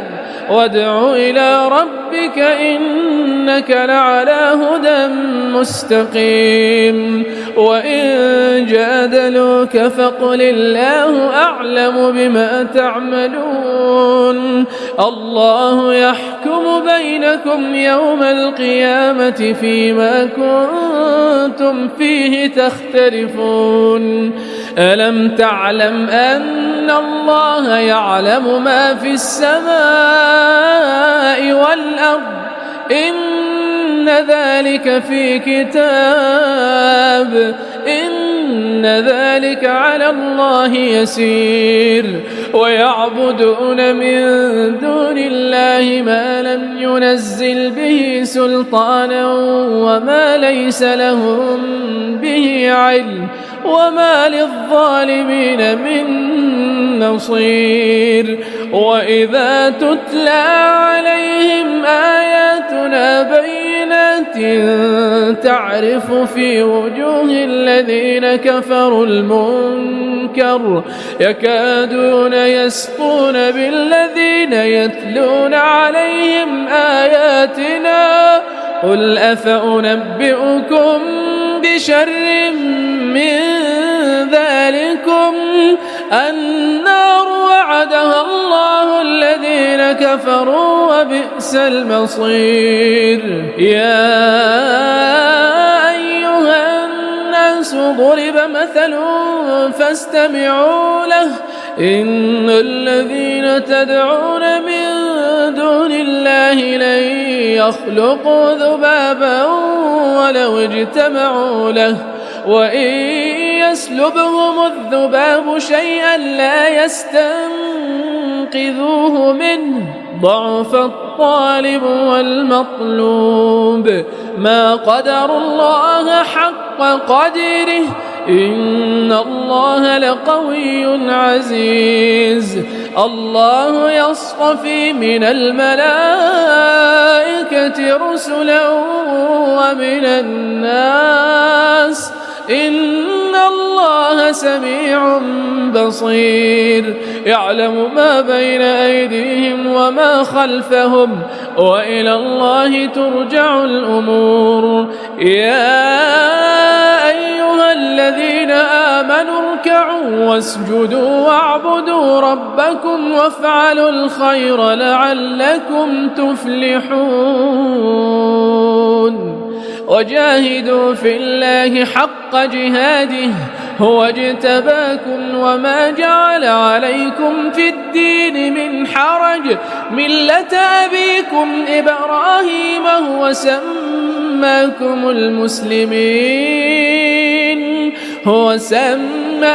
المسلمين من قبل وفي هذا ليكون الرسول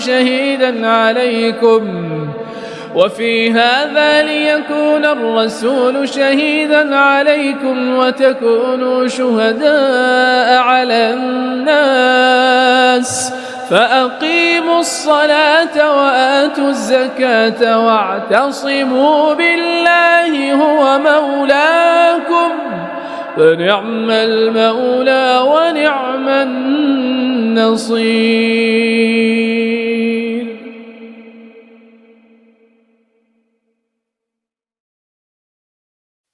أعوذ بالله من الشيطان الرجيم. بسم الله الرحمن الرحيم. سبحان الذي أسرى بعبده ليلا من المسجد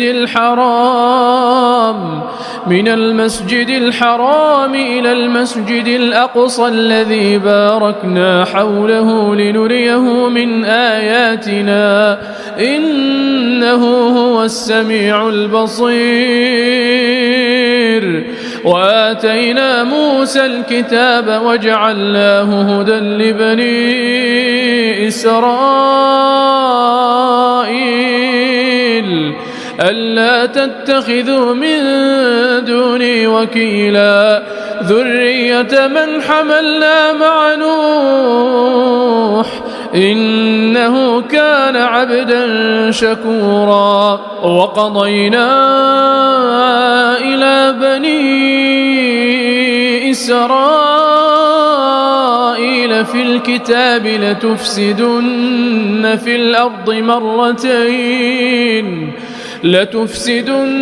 في الأرض مرتين ولتعلن علوا كبيرا. فإذا جاء وعد أولاهما بعثنا عليكم عبادا لنا أولي بأس شديد فجاسوا خلال الديار وكان وعدا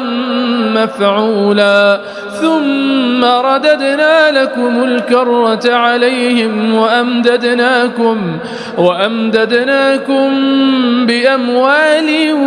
وبنين وجعلناكم أكثر نفيرا. إن أحسنتم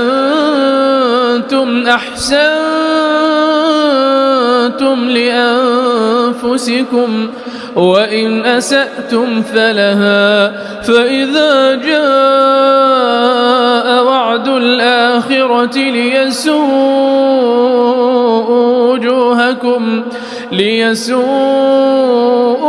وجوهكم وليدخلوا المسجد كما دخلوه أول مرة وليتبروا ما علوا تتبيرا. عسى ربكم أن يرحمكم وإن عدتم عدنا وجعلنا جهنم للكافرين حصيرا. إن هذا القرآن يهدي للتي هي أقوم ويبشر المؤمنين الذين يعملون الصالحات أن لهم أجرا كبيرا وأن الذين لا يؤمنون بالآخرة أعتدنا لهم عذابا أليما. ويدعو الإنسان بالشر دعاءه بالخير وكان الإنسان عجولا. وجعلنا الليل والنهار آيتين فمحونا آية الليل وجعلنا آية النهار مبصرة لتبتغوا فضلا من ربكم ولتعلموا عدد السنين والحساب وكل شيء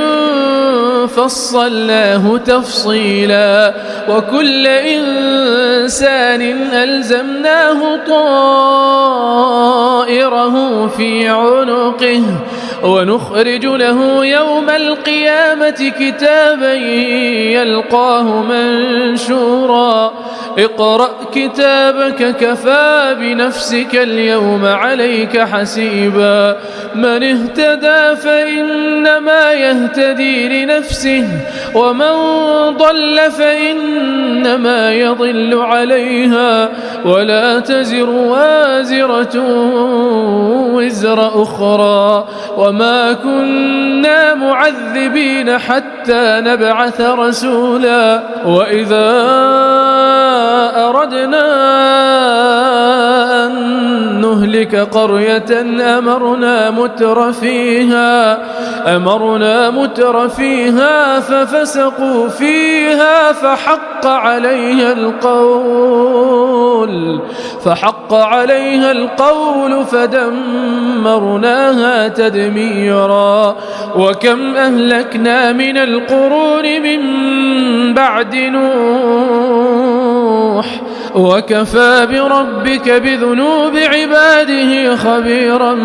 بصيرا من كان يريد العاجلة عجلنا له فيها ما نشاء لمن نريد ثم جعلنا له جهنم يصلاها مذموما مدحورا ومن أراد الآخرة وسعى لها سعيها وهو مؤمن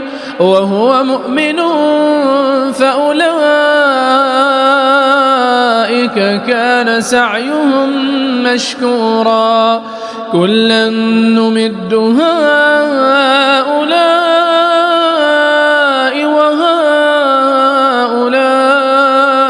من عطاء ربك وما كان عطاء ربك محظورا انظر كيف فضلنا بعضهم على بعض وللآخرة أكبر درجات وأكبر تفضيلا لا تجعل مع الله إلها آخر فتقعد مذموما مخذولا وقضى ربك ألا تعبدوا إلا إياه وبالوالدين إحسانا إما يبلغن عندك الكبر أحدهما أو كلاهما فلا تقل لهما أف ولا تنهرهما وقل لهما قولا كريما واخفض لهما جناح الذل من الرحمة وقل رب ارحمهما كما ربياني صغيرا ربكم أعلم بما في نفوسكم إن تكونوا صالحين فإنه كان للأوابين غفورا وآت ذا القربى حقه والمسكين وابن السبيل ولا تبذر تبذيرا إن المبذرين كانوا إخوان الشياطين وكان الشيطان لربه كفورا وإما تعرضن عنهم ابتغاء رحمة من ربك ترجوها فقل لهم قولا ميسورا ولا تجعل يدك مغلولة إلى عنقك ولا تبسطها كل البسط فتقعد ملوما محسورا إن ربك يبسط الرزق لمن يشاء ويقدر إنه كان بعباده خبيرا بصيرا ولا تقتلوا أولادكم خشية إملاق نحن نرزقهم وإياكم إن قتلهم كان خطأ كبيرا ولا تقربوا الزنا إنه كان فاحشة وساء سبيلا ولا تقتلوا والنفس التي حرم الله إلا بالحق ومن قتل مظلوما فقد جعلنا لوليه سلطانا فلا يسرف في القتل إنه كان منصورا ولا تقربوا مال اليتيم إلا بالتي هي أحسن حتى يبلغ أشده وأوفوا بالعهد إن العهد كان مسؤولا وأوفوا الكيل إذا كلتم وزنوا بالقسطاس المستقيم ذلك خير وأحسن تأويلا ولا تقف ما ليس لك به علم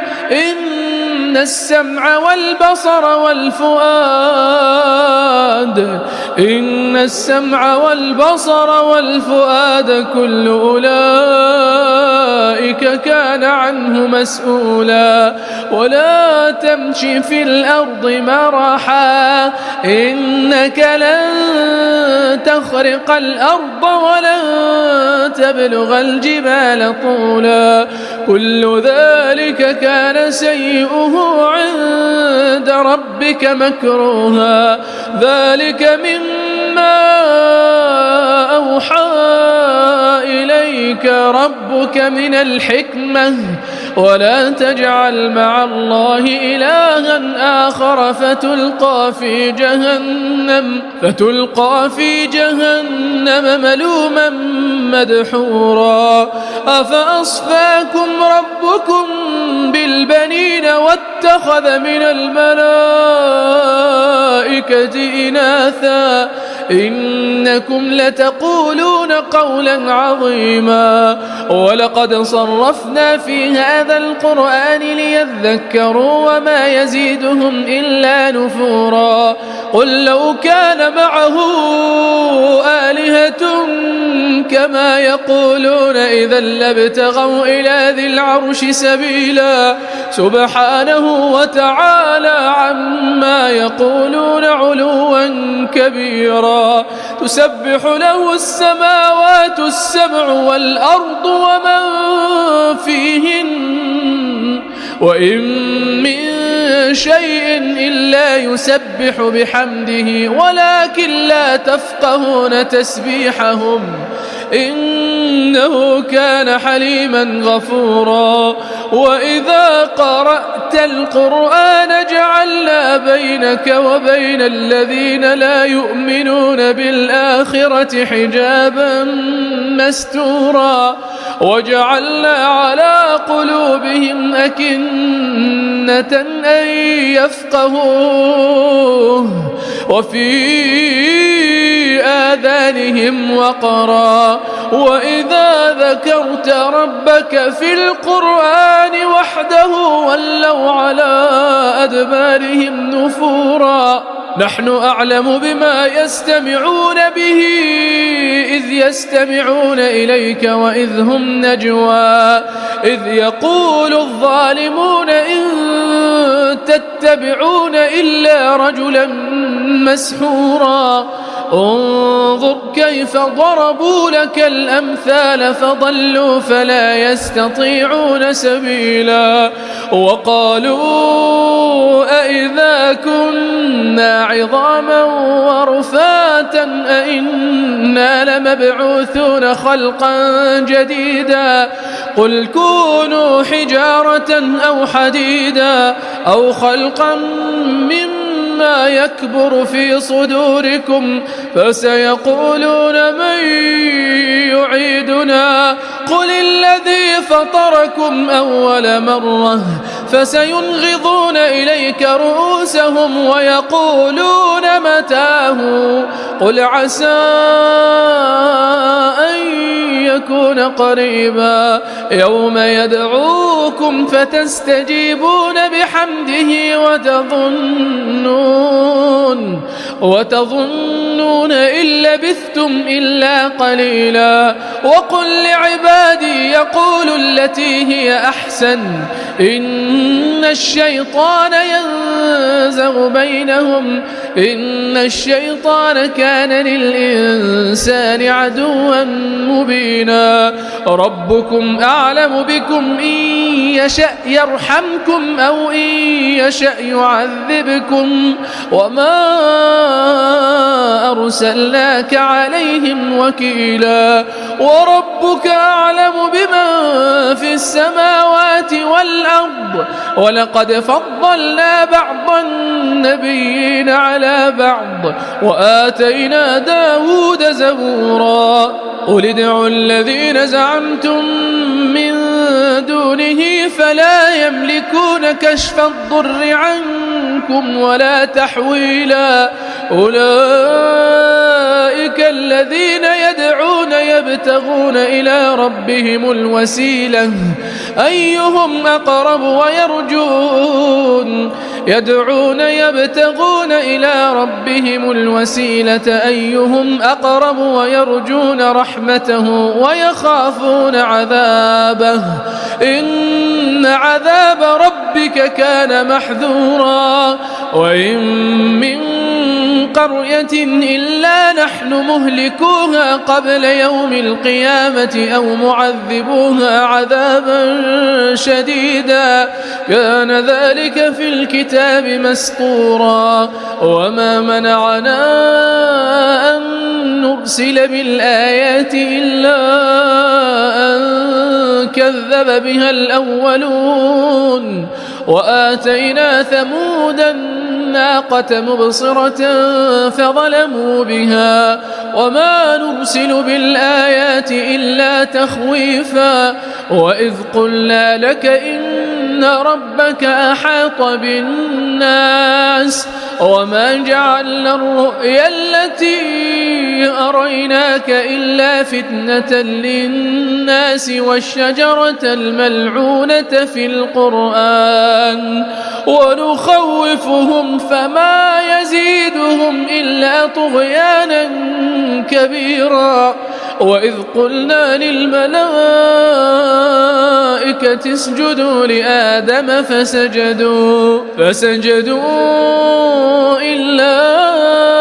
إبليس قال أسجد لمن خلقت طينا قال أرأيتك هذا الذي كرمت علي لئن أخرتني إلى يوم القيامة لأحتنكن ذريته إلا قليلا قال اذهب فمن تبعك منهم فإن جهنم جزاؤكم جزاء موفورا واستفزز من استطعت منهم بصوتك وأجلب عليهم بخيلك ورجلك وشاركهم في الأموال والأولاد وعدهم وما يعدهم الشيطان إلا غرورا إن عبادي ليس لك عليهم سلطان وكفى بربك وكيلا ربكم الذي يزجي لكم الفلك في البحر لتبتغوا من فضله إنه كان بكم رحيما وإذا مسكم الضر في البحر ضل من تدعون إلا إياه فلما نجاكم إلى البر أعرضتم وكان الإنسان كفورا أفأمنتم أن يخسف بكم جانب البر أو يرسل عليكم حاصبا ثم لا تجدوا لكم وكيلا أم أمنتم أن يعيدكم فيه تارة أخرى فيرسل عليكم قاصفا من الريح فيغرقكم بما كفرتم ثم لا تجدوا لكم علينا به تبيعا ولقد كرمنا بني آدم وحملناهم في البر والبحر ورزقناهم من الطيبات وفضلناهم على كثير ممن خلقنا تفضيلا يوم ندعو كل أناس بإمامهم فمن أوتي كتابه بيمينه فأولئك يقرؤون كتابهم ولا يظلمون فتيلا ومن كان في هذه أعمى فهو في الآخرة أعمى وأضل سبيلا وإن كادوا ليفتنونك عن الذي أوحينا إليك لتفتري علينا غيره وإذا لاتخذوك خليلا ولولا أن ثبتناك لقد كدت تركن إليهم شيئا قليلا إذا لأذقناك ضعف الحياة وضعف الممات ثم لا تجد لك علينا نصيرا وإن كادوا ليستفزونك من الأرض ليخرجوك منها وإذا لا يلبثون خلافك إلا قليلا سنة من قد أرسلنا قبلك من رسلنا ولا تجد لسنتنا تحويلا أقم الصلاة لدلوك الشمس إلى غسق الليل وقرآن الفجر إن قرآن الفجر كان مشهودا ومن الليل فتهجد به نافلة لك عسى أن يبعثك ربك مقاما محمودا وقل رب أدخلني مدخل صدق وأخرجني مخرج صدق واجعل لي من لدنك سلطانا نصيرا وقل جاء الحق وزهق الباطل إن الباطل كان زهوقا وننزل من القرآن ما هو شفاء ورحمة للمؤمنين ولا يزيد الظالمين إلا خسارا وإذا أنعمنا على الإنسان أعرض ونأى بجانبه وإذا مسه الشر كان يئوسا قل كل يعمل على شاكلته فربكم أعلم بمن هو أهدى سبيلا ويسألونك عن الروح قل الروح من أمر ربي وما أوتيتم من العلم إلا قليلا ولئن شئنا لنذهبن بالذي أوحينا إليك ثم لا تجد لك به علينا وكيلا إلا رحمة من ربك إن فضله كان عليك كبيرا قل لئن اجتمعت الإنس والجن على أن يأتوا بمثل هذا القرآن لا يأتون بمثله ولو كان بعضهم لبعض ظهيرا ولقد صرفنا للناس في هذا القرآن من كل مثل فأبى أكثر الناس إلا كفورا وقالوا لن نؤمن لك حتى تفجر لنا من الأرض ينبوعا أو تكون لك جنة من نخيل وعنب فتفجر الأنهار خلالها تفجيرا أو تسقط السماء كما زعمت علينا كسفا أو تأتي بالله والملائكة قبيلا أو يكون لك بيت من زخرف أو ترقى في السماء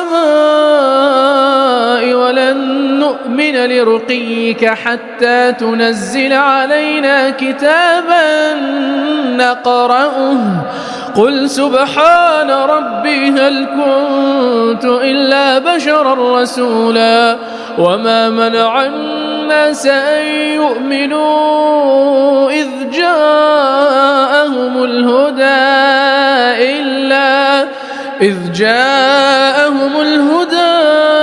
إلا أن قالوا أبعث الله بشرا رسولا قل لو كان في الأرض ملائكة يمشون مطمئنين لنزلنا عليهم من السماء ملكا رسولا قل كفى بالله شهيدا بيني وبينكم إنه كان بعباده خبيرا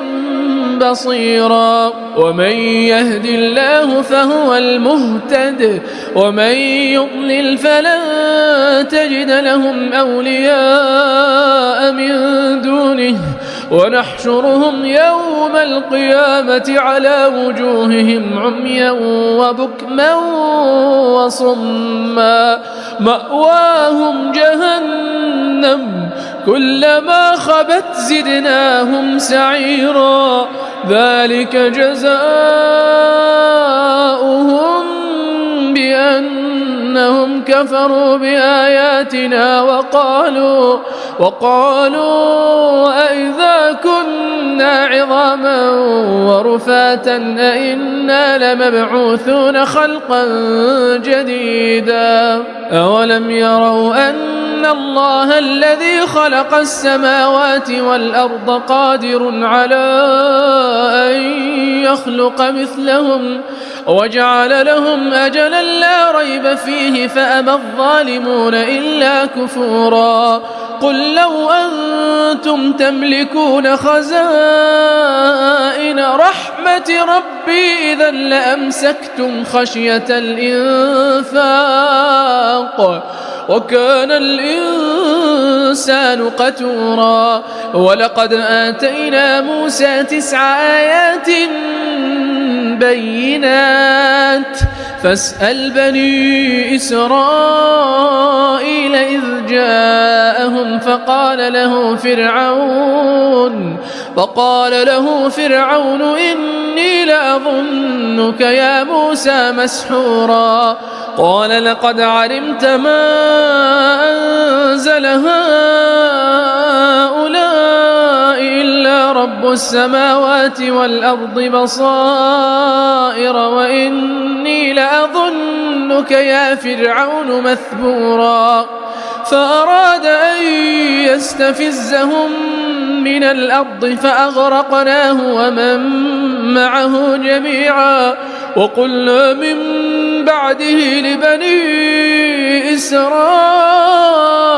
اسكنوا الأرض فإذا جاء وعد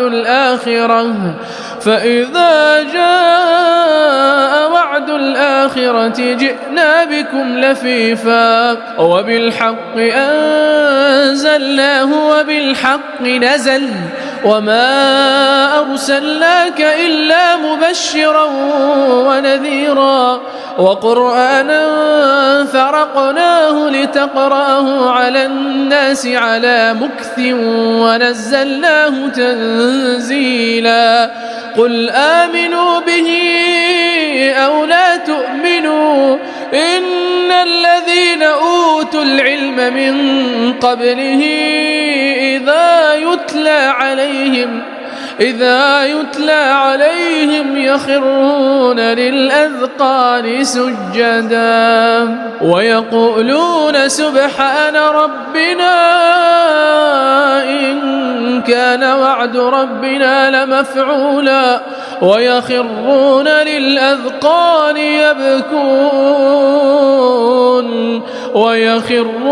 للأذقان يبكون ويزيدهم خشوعا قل ادعوا الله أو ادعوا الرحمن أيما ما تدعو فله الأسماء الحسنى ولا تجهر بصلاتك ولا تخافت بها وابتغ بين ذلك سبيلا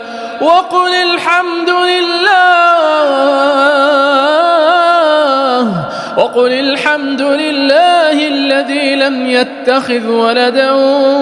ولم يكن له شريك في الملك ولم يكن له ولي من الذل وكبره تكبيرا. أعوذ بالله من الشيطان الرجيم. بسم الله الرحمن الرحيم. قد أفلح المؤمنون الذين هم في صلاتهم خاشعون والذين هم عن اللغو معرضون والذين هم للزكاة فاعلون والذين هم لفروجهم حافظون إلا على أزواجهم أو ما ملكت أيمانهم فإنهم غير ملومين فمن ابتغى وراء ذلك فأولئك هم العادون والذين هم لأماناتهم وعهدهم راعون والذين هم على صلواتهم يحافظون أولئك هم الوارثون الذين يرثون الفردوس هم فيها خالدون. ولقد خلقنا الإنسان من سلالة من طين ثم جعلناه نطفة في قرار مكين ثم خلقنا النطفة علقة فخلقنا العلقة مضغة فخلقنا المضغة عظاما فكسونا العظام لحما ثم أنشأناه خلقا آخر فتبارك الله أحسن الخالقين. ثم إنكم بعد ذلك لميتون ثم إنكم يوم القيامة تبعثون. ولقد خلقنا فوقكم 7 طرائق وما كنا عن الخلق غافلين وأنزلنا من السماء ماء بقدر فأسكناه في الأرض وإنا على ذهاب به لقادرون فأنشأنا لكم به جنات من نخيل وأعناب لكم فيها فواكه كثيرة ومنها تأكلون وشجرة تخرج من طور سيناء تنبت بالدهن وصبغ للآكلين وإن لكم في الأنعام لعبرة نسقيكم مما في بطونها ولكم فيها منافع كثيرة ومنها تأكلون وعليها وعلى الفلك تحملون. ولقد أرسلنا نوحا إلى قومه فقال يا قوم اعبدوا الله ما لكم من إله غيره أفلا تتقون. فقال الملأ الذين كفروا من قومه ما هذا إلا بشر مثلكم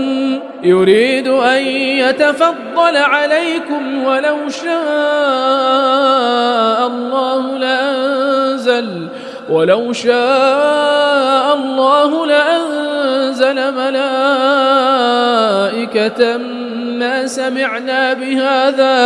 ما سمعنا بهذا في آبائنا الأولين إن هو إلا رجل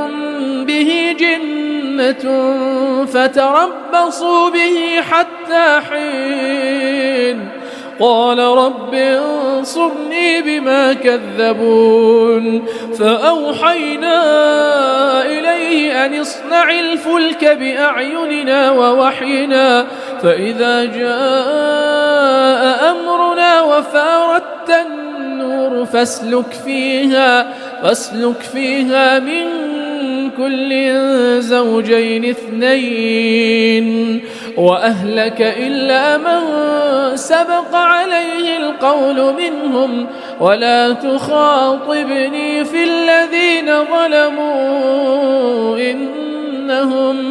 مغرقون فإذا استويت أنت ومن معك على الفلك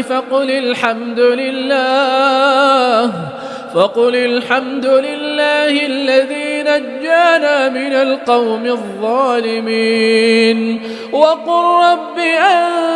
أنزلني منزلا مباركا وأنت خير المنزلين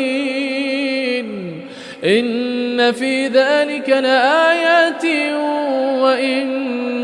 كنا لمبتلين ثم أنشأنا من بعدهم قرنا آخرين فأرسلنا فيهم رسولا منهم أن اعبدوا الله ما لكم من إله غيره أفلا تتقون وقال الملأ من قومه الذين كفروا وكذبوا بلقاء الآخرة وأترفناهم في الحياة الدنيا ما هذا إلا بشر مثلكم يأكل مما تأكلون منه ويشرب مما تشربون ولئن أطعتم بشرا مثلكم إنكم إذا لخاسرون أيعدكم أنكم إذا متم وكنتم ترابا وعظاما أنكم مخرجون هيهات لما توعدون إن هي إلا حياتنا الدنيا نموت ونحيا وما نحن بمبعوثين إن هو إلا رجل افترى على الله كذبا وما نحن له بمؤمنين قال رب انصرني بما كذبون قال عما قليل ليصبحن نادمين فأخذتهم الصيحة بالحق فجعلناهم غثاء فبعدا للقوم الظالمين ثم أنشأنا من بعدهم قرونا آخرين ما تسبق من أمة أجلها وما يستأخرون ثم أرسلنا رسلنا تترى كلما جاء أمة رسولها كذبوه فأتبعنا بعضهم بعضا وجعلناهم أحاديث فبعدا لقوم لا يؤمنون ثم أرسلنا موسى وأخاه هارون بآياتنا وسلطان مبين إلى فرعون وملئه فاستكبروا وكانوا قوما عالين فقالوا أنؤمن لبشرين مثلنا وقومهما لنا عابدون فكذبوهما فكانوا من المهلكين. ولقد آتينا موسى الكتاب لعلهم يهتدون وجعلنا ابن مريم وأمه آية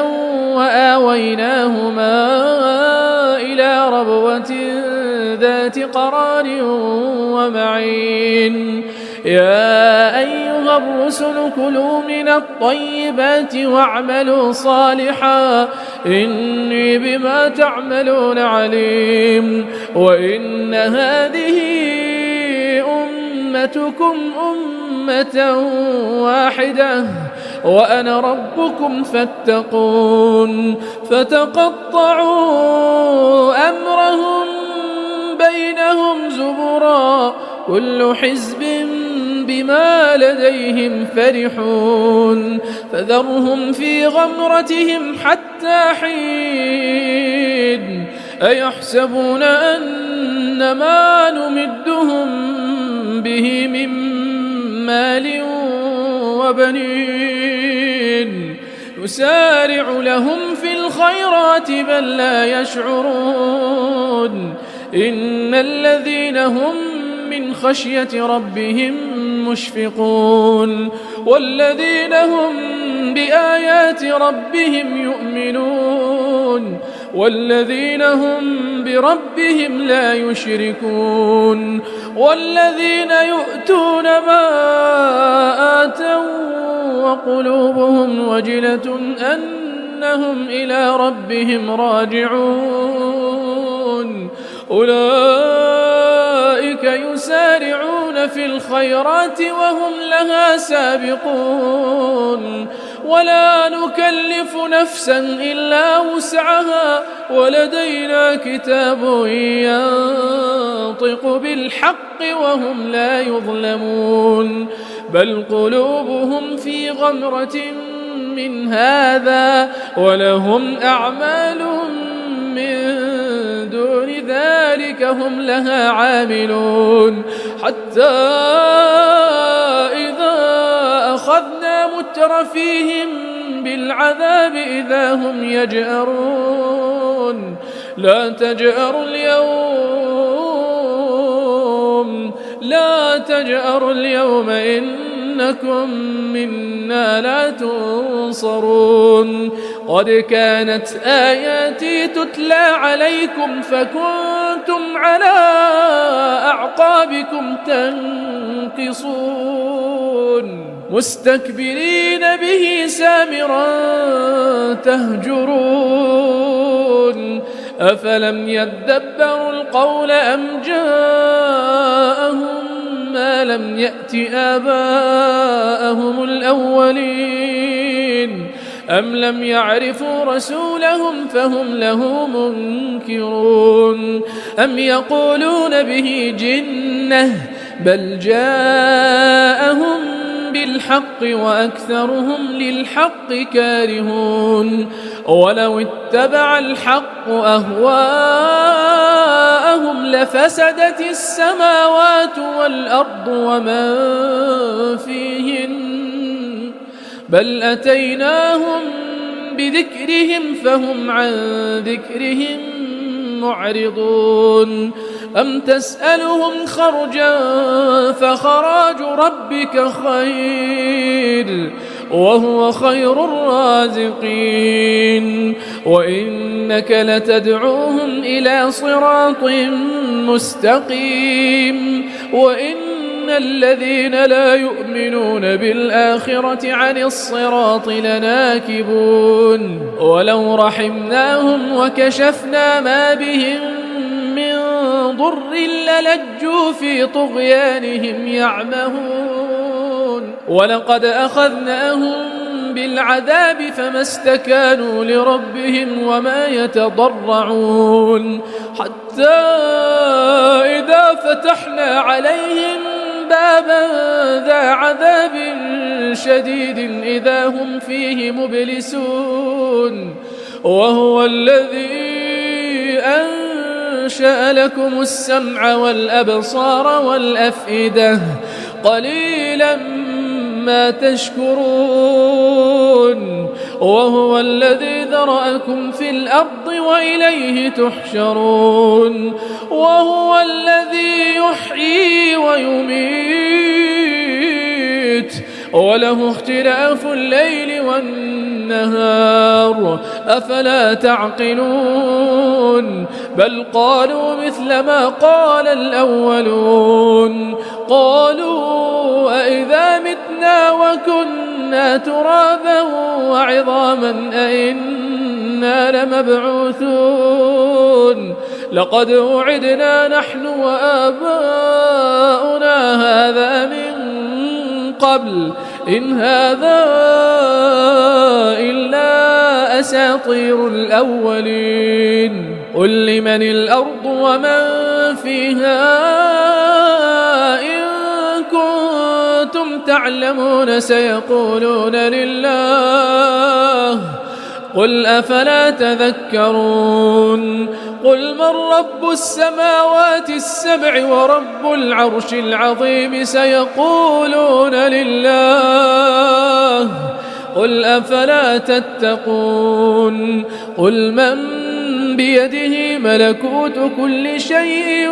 وهو يجير ولا يجار عليه إن كنتم تعلمون سيقولون لله قل فأنى تسحرون بل أتيناهم بالحق وإنهم لكاذبون ما اتخذ الله من ولد وما كان معه من إله إذا لذهب كل إله بما خلق ولعلى بعضهم على بعض سبحان الله عما يصفون عالم الغيب والشهادة فتعالى عما يشركون قل رب إما تريني ما يوعدون رب فلا تجعلني في القوم الظالمين وإنا على أن نريك ما نعدهم لقادرون ادفع بالتي هي أحسن السيئة نحن أعلم بما يصفون وقل رب أعوذ بك من همزات الشياطين وأعوذ بك رب أن يحضرون حتى إذا جاء أحدهم الموت قال رب ارجعون لعلي أعمل صالحا فيما تركت كلا إنها كلمة هو قائلها ومن ورائهم برزخ إلى يوم يبعثون فإذا نفخ في الصور فلا أنساب بينهم يومئذ ولا يتساءلون فمن ثقلت موازينه فأولئك هم المفلحون ومن خفت موازينه فأولئك الذين خسروا أنفسهم في جهنم خالدون تلفح وجوههم النار وهم فيها كالحون ألم تكن آياتي تتلى عليكم فكنتم بها تكذبون قالوا ربنا غلبت علينا شقوتنا وكنا قوما ضالين ربنا أخرجنا منها فإن عدنا فإنا ظالمون قال اخسئوا فيها ولا تكلمون إنه كان فريق من عبادي يقولون ربنا آمنا فاغفر لنا وارحمنا وأنت خير الراحمين فاتخذتموهم سخريا حتى أنسوكم ذكري وكنتم منهم تضحكون إني جزيتهم اليوم بما صبروا أنهم هم الفائزون قال كم لبثتم في الأرض عدد سنين قالوا لبثنا يوما أو بعض يوم فاسأل العادين قال إن لبثتم إلا قليلا لو أنكم كنتم تعلمون أفحسبتم أنما خلقناكم عبثا وأنكم إلينا لا ترجعون فتعالى الله الملك الحق لا إله إلا هو رب العرش الكريم ومن يدع مع الله إلها آخر لا برهان له به فإنما حسابه عند ربه إنه لا يفلح الكافرون وقل رب اغفر وارحم وأنت خير الراحمين أعوذ بالله من الشيطان الرجيم بسم الله الرحمن الرحيم ألف لام را تلك آيات الكتاب وقرآن مبين ربما يود الذين كفروا لو كانوا مسلمين ذرهم يأكلوا ويتمتعوا ويلههم الأمل فسوف يعلمون وما أهلكنا من قرية إلا ولها كتاب معلوم ما تسبق من أمة أجلها وما يستأخرون وقالوا يا أيها الذي نزل عليه الذكر إنك لمجنون لو ما تأتينا بالملائكة إن كنت من الصادقين ما ننزل الملائكة إلا بالحق وما كانوا إذا منظرين إنا نحن نزلنا الذكر وإنا له لحافظون ولقد أرسلنا من قبلك في شيع الأولين وما يأتيهم من رسول إلا كانوا به يستهزئون كذلك نسلكه في قلوب المجرمين لا يؤمنون به وقد خلت سنة الأولين ولو فتحنا عليهم بابا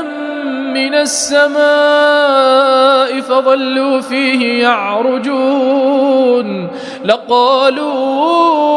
إنما سكرت أبصارنا بل نحن قوم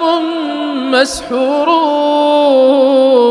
ولقد جعلنا في السماء بروجا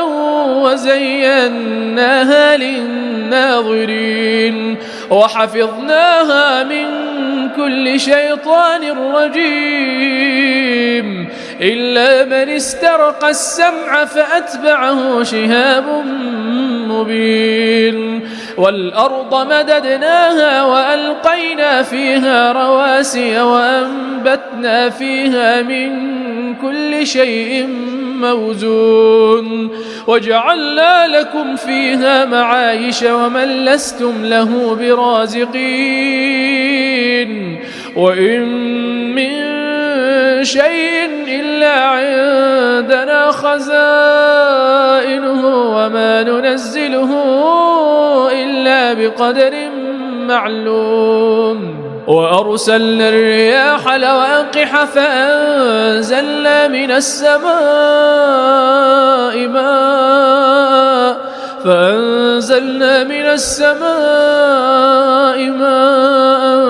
فأسقيناكموه وما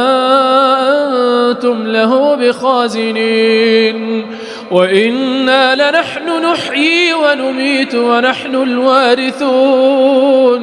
ولقد علمنا المستقدمين منكم ولقد علمنا المستأخرين وإن ربك هو يحشرهم إنه حكيم عليم ولقد خلقنا الإنسان من صلصال من حمأ مسنون والجان خلقناه من قبل من نار السموم وإذ قال ربك للملائكة إني خالق بشرا من صلصال من حمأ مسنون فإذا سويته ونفخت فيه من روحي فقعوا له ساجدين فسجد الملائكة كلهم أجمعون إلا إبليس أبى أن يكون مع الساجدين قال يا إبليس ما لك ألا تكون مع الساجدين قال لم أكن لأسجد لبشر خلقته من صلصال من حمأ مسنون قال فاخرج منها فإنك رجيم وإن عليك اللعنة إلى يوم الدين قال رب فأنظرني إلى يوم يبعثون قال فإنك من المنظرين إلى يوم الوقت المعلوم قال رب بما أغويتني لأزينن لهم في الأرض ولأغوينهم أجمعين إلا عبادك منهم المخلصين قال هذا صراط علي مستقيم إن عبادي ليس لك عليهم سلطان إلا من اتبعك من الغاوين وإن جهنم لموعدهم أجمعين لها سبعة أبواب لكل باب منهم جزء مقسوم إن المتقين في جنات وعيون ادخلوها بسلام آمنين ونزعنا ما في صدورهم من غل إخوانا على سرر متقابلين لا يمسهم فيها نصب وما هم منها بمخرجين نبئ عبادي أني أنا الغفور الرحيم وأن عذابي هو العذاب الأليم ونبئهم عن ضيف إبراهيم إذ دخلوا عليه فقالوا سلاما قال إنا منكم وجلون قالوا لا توجل إنا نبشرك بغلام عليم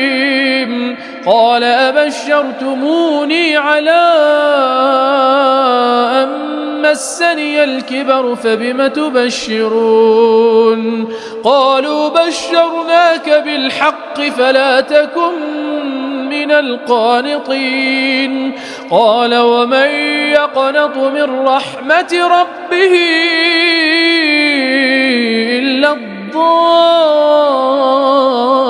ضالون قال فما خطبكم أيها المرسلون قالوا إنا أرسلنا إلى قوم مجرمين إلا آل لوط إنا لمنجوهم أجمعين إلا امرأته قدرنا إنها لمن الغابرين فلما جاء آل لوط المرسلون قال إنكم قوم منكرون قالوا بل جئناك بما كانوا فيه يمترون وأتيناك بالحق وإنا لصادقون فأسر بأهلك بقطع من الليل واتبع أدبارهم ولا يلتفت منكم أحد وامضوا حيث تؤمرون وقضينا إليه ذلك الأمر أن دابر هؤلاء مقطوع مصبحين وجاء أهل المدينة يستبشرون قال إن هؤلاء ضيفي فلا تفضحون واتقوا الله ولا تخزون قالوا أولم ننهك عن العالمين قال هؤلاء بناتي إن كنتم فاعلين لعمرك إنهم لفي سكرتهم يعمهون فأخذتهم الصيحة مشرقين فجعلنا عاليها سافلها وأمطرنا عليهم حجارة من سجيل إن في ذلك لآيات للمتوسمين وإنها لبسبيل مقيم إن في ذلك لآية للمؤمنين وإن كان أصحاب الأيكة لظالمين فانتقمنا منهم وإنهما لبإمام مبين ولقد كذب أصحاب الحجر المرسلين وآتيناهم آياتنا فكانوا عنها معرضين وكانوا ينحتون من الجبال بيوتا آمنين فأخذتهم الصيحة مصبحين فما أغنى عنهم ما كانوا يكسبون وما خلقنا السماوات والأرض وما بينهما إلا بالحق وإن الساعة لآتية فاصفح الصفح الجميل إن ربك هو الخلاق العليم ولقد آتيناك 7 من المثاني والقرآن العظيم لا تمدن عينيك إلى ما متعنا به أزواجا منهم ولا تحزن عليهم واخفض جناحك للمؤمنين وقل إني أنا النذير المبين كما أنزلنا على المقتسمين الذين جعلوا القرآن عضين فوربك لنسألنهم أجمعين عما كانوا يعملون فاصدع بما تؤمر وأعرض عن المشركين إنا كفيناك المستهزئين الذين يجعلون مع الله إلها آخر فسوف يعلمون ولقد نعلم أنك يضيق صدرك بما يقولون فسبح بحمد ربك وكن من الساجدين واعبد ربك حتى يأتيك اليقين.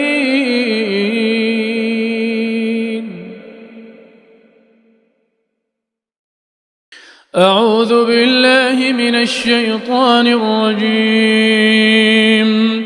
بسم الله الرحمن الرحيم. أتى أمر الله فلا تستعجلوه سبحانه وتعالى عما يشركون. ينزل الملائكة بالروح من أمره على من يشاء من عباده أن أنذروا أنه لا إله إلا أنا فاتقون. خلق السماوات والأرض بالحق تعالى عما يشركون. خلق الإنسان من نطفة فإذا هو خصيم مبين. والأنعام خلقها لكم فيها دفء ومنافع ومنها تأكلون ولكم فيها جمال حين تريحون وحين تسرحون وتحمل أثقالكم إلى بلد لم تكونوا بالغيه إلا بشق الأنفس إن ربكم لرؤوف رحيم. والخيل والبغال والحمير لتركبوها وزينة ويخلق ما لا تعلمون وعلى الله قصد السبيل ومنها جائر ولو شاء لهداكم أجمعين. هو الذي أنزل من السماء ماء لكم منه شراب ومنه شجر فيه تسيمون. ينبت لكم به الزرع والزيتون والنخيل والأعناب ومن كل الثمرات إن في ذلك لآية لقوم يتفكرون. وسخر لكم الليل والنهار والشمس والقمر والنجوم مسخرات بأمره إن في ذلك لآيات لقوم يعقلون. وما ذرأ لكم في الأرض مختلفا ألوانه إن في ذلك لآية لقوم يذكرون. وهو الذي سخر البحر لتأكلوا منه لحما طريا وتستخرجوا منه حلية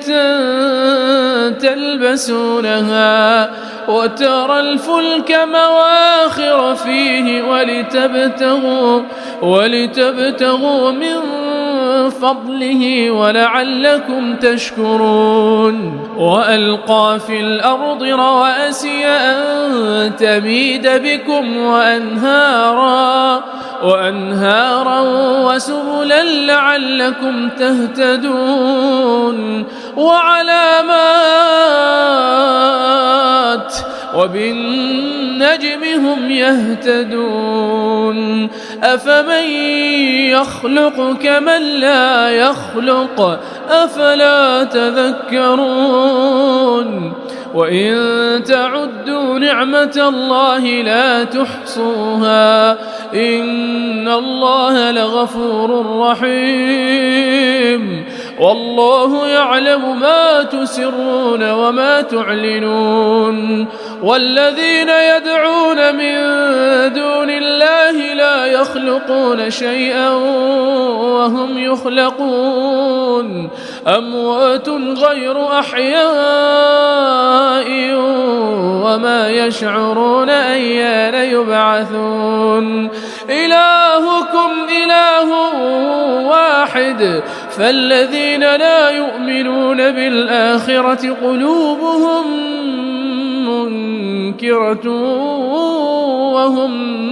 مستكبرون لا جرم أن الله يعلم ما يسرون وما يعلنون إنه لا يحب المستكبرين وإذا قيل لهم ماذا أنزل ربكم قالوا أساطير الأولين ليحملوا أوزارهم كاملة يوم القيامة ومن أوزار الذين يضلونهم بغير علم ألا ساء ما يزرون قد مكر الذين من قبلهم فأتى الله بنيانهم من القواعد فخر عليهم السقف من فوقهم وأتاهم العذاب من حيث لا يشعرون ثم يوم القيامة يخزيهم ويقول أين شركائي الذين كنتم تشاقون فيهم قال الذين أوتوا العلم إن الخزي اليوم والسوء على الكافرين الذين تتوفاهم الملائكة ظالمي أنفسهم فألقوا السلم ما كنا نعمل من سوء بلى إن الله عليم بما كنتم تعملون فادخلوا أبواب جهنم خالدين فيها فلبئس مثوى المتكبرين وقيل للذين اتقوا ماذا أنزل ربكم قالوا خيرا للذين أحسنوا في هذه الدنيا حسنة ولدار الآخرة خير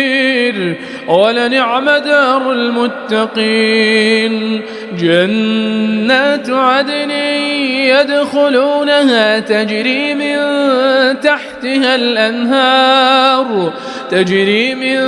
تحتها الأنهار لهم فيها ما يشاءون كذلك يجزي الله المتقين الذين تتوفاهم الملائكة طيبين يقولون سلام عليكم ادخلوا الجنة بما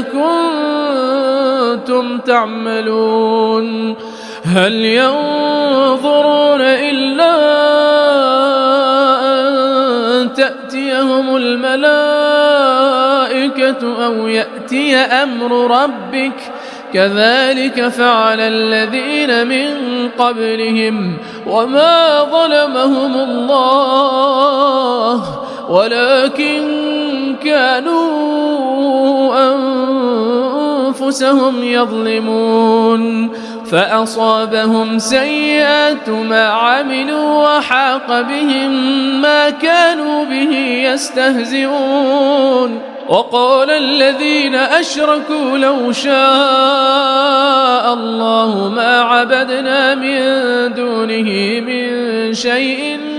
نحن ولا آباؤنا ولا حرمنا من دونه من شيء كذلك فعل الذين من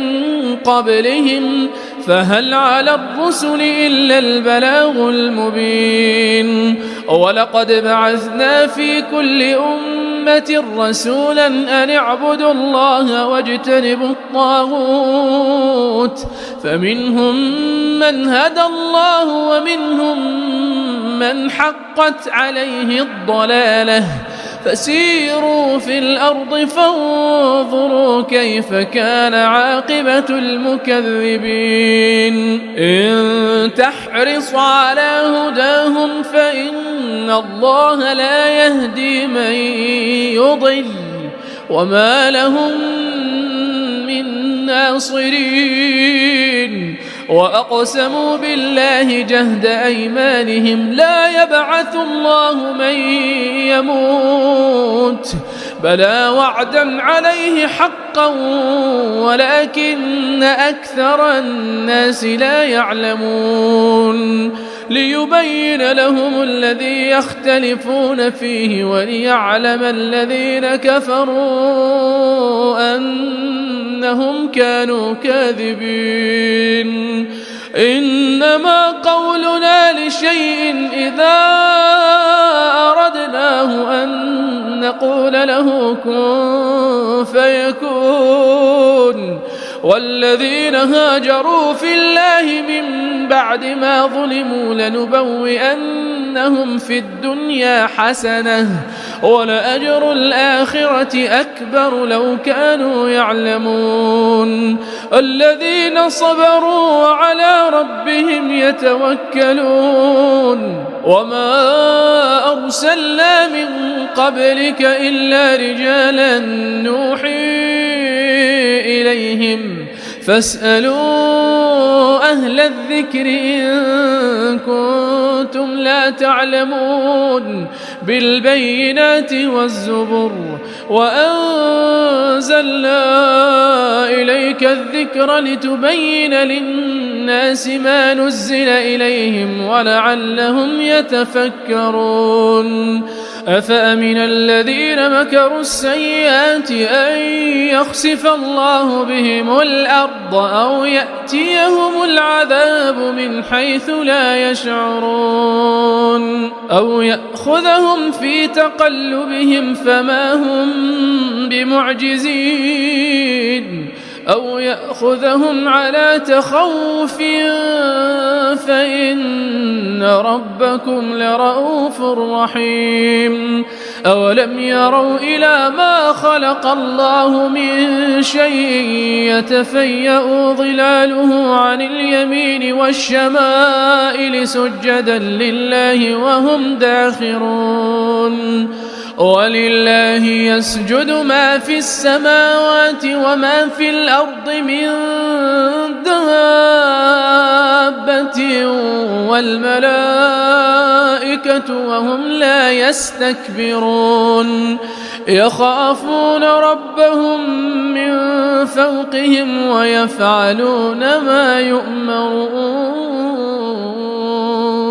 وقال الله لا تتخذوا إلهين اثنين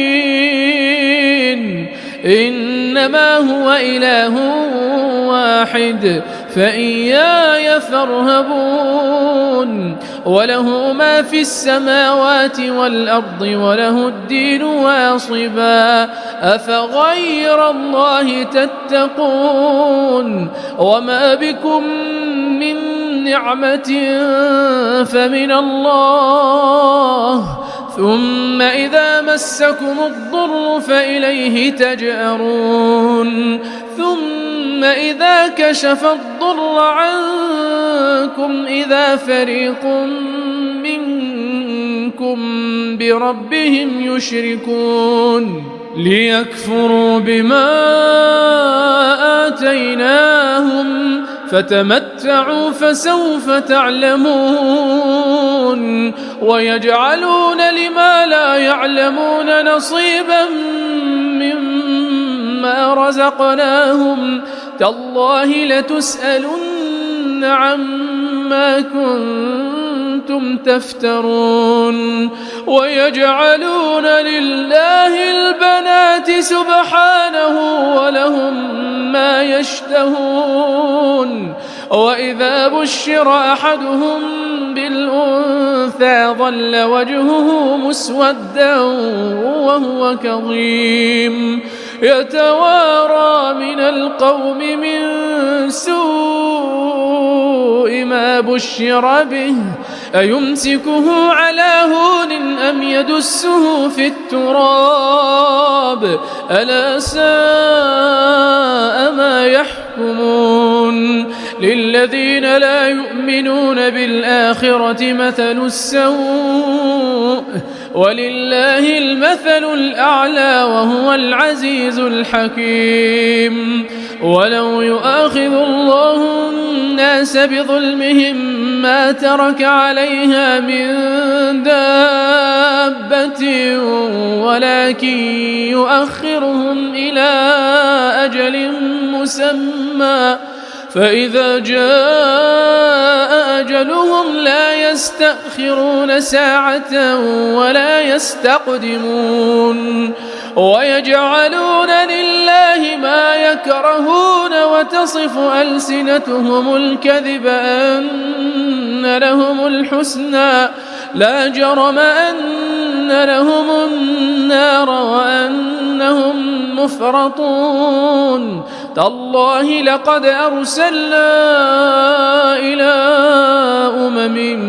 من قبلك فزين لهم الشيطان أعمالهم فهو وليهم اليوم ولهم عذاب أليم وما أنزلنا عليك الكتاب إلا لتبين لهم الذي اختلفوا فيه وهدى ورحمة لقوم يؤمنون والله أنزل من السماء ماء فأحيا به الأرض بعد موتها إن في ذلك لآية لقوم يسمعون وإن لكم في الأنعام لعبرة نسقيكم مما في بطونه من بين فرث ودم لبنا خالصا سائغا للشاربين ومن ثمرات النخيل والأعناب تتخذون منه سكرا ورزقا حسنا إن في ذلك لآية لقوم يعقلون وأوحى ربك إلى النحل أن اتخذي من الجبال بيوتا ومن الشجر ومما يعرشون ثم كلي من كل الثمرات فاسلكي سبل ربك ذللا يخرج من بطونها شراب مختلف ألوانه فيه شفاء للناس إن في ذلك لآية لقوم يتفكرون والله خلقكم ثم يتوفاكم ومنكم من يرد إلى أرذل العمر لكي لا يعلم بعد علم شيئا إن الله عليم قدير والله فضل بعضكم على بعض في الرزق فما الذين فضلوا براد رزقهم على ما ملكت أيمانهم فهم فيه سواء أفبنعمة الله يجحدون والله جعل لكم من أنفسكم أزواجا وجعل لكم من أزواجكم بنين وحفدة ورزقكم من الطيبات أفبالباطل يؤمنون وبنعمة الله هم يكفرون ويعبدون من دون الله ما لا يملك لهم رزقا من السماوات والأرض شيئا ولا يستطيعون فلا تضربوا لله الأمثال إن الله يعلم وأنتم لا تعلمون ضرب الله مثلا عبدا مملوكا لا يقدر على شيء ومن رزقناه منا رزقا حسنا فهو ينفق منه سرا وجهرا هل يستوون الحمد لله بل أكثرهم لا يعلمون وضرب الله مثلا رجلين أحدهما أبكم لا يقدر على شيء وهو كل على مولاه أينما يوجهه لا يأت بخير هل يستوي هو ومن يأمر بالعدل وهو على صراط مستقيم ولله غيب السماوات والأرض وما أمر الساعة إلا كلمح البصر أو هو أقرب إن الله على كل شيء قدير والله أخرجكم من بطون أمهاتكم لا تعلمون شيئا وجعل لكم السمع والأبصار والأفئدة لعلكم تشكرون ألم يروا إلى الطير مسخرات في جو السماء ما يمسكهن إلا الله إن في ذلك لآيات لقوم يؤمنون والله جعل لكم من بيوتكم سكنا وجعل لكم من جلود الأنعام بيوتا تستخفونها يوم ظعنكم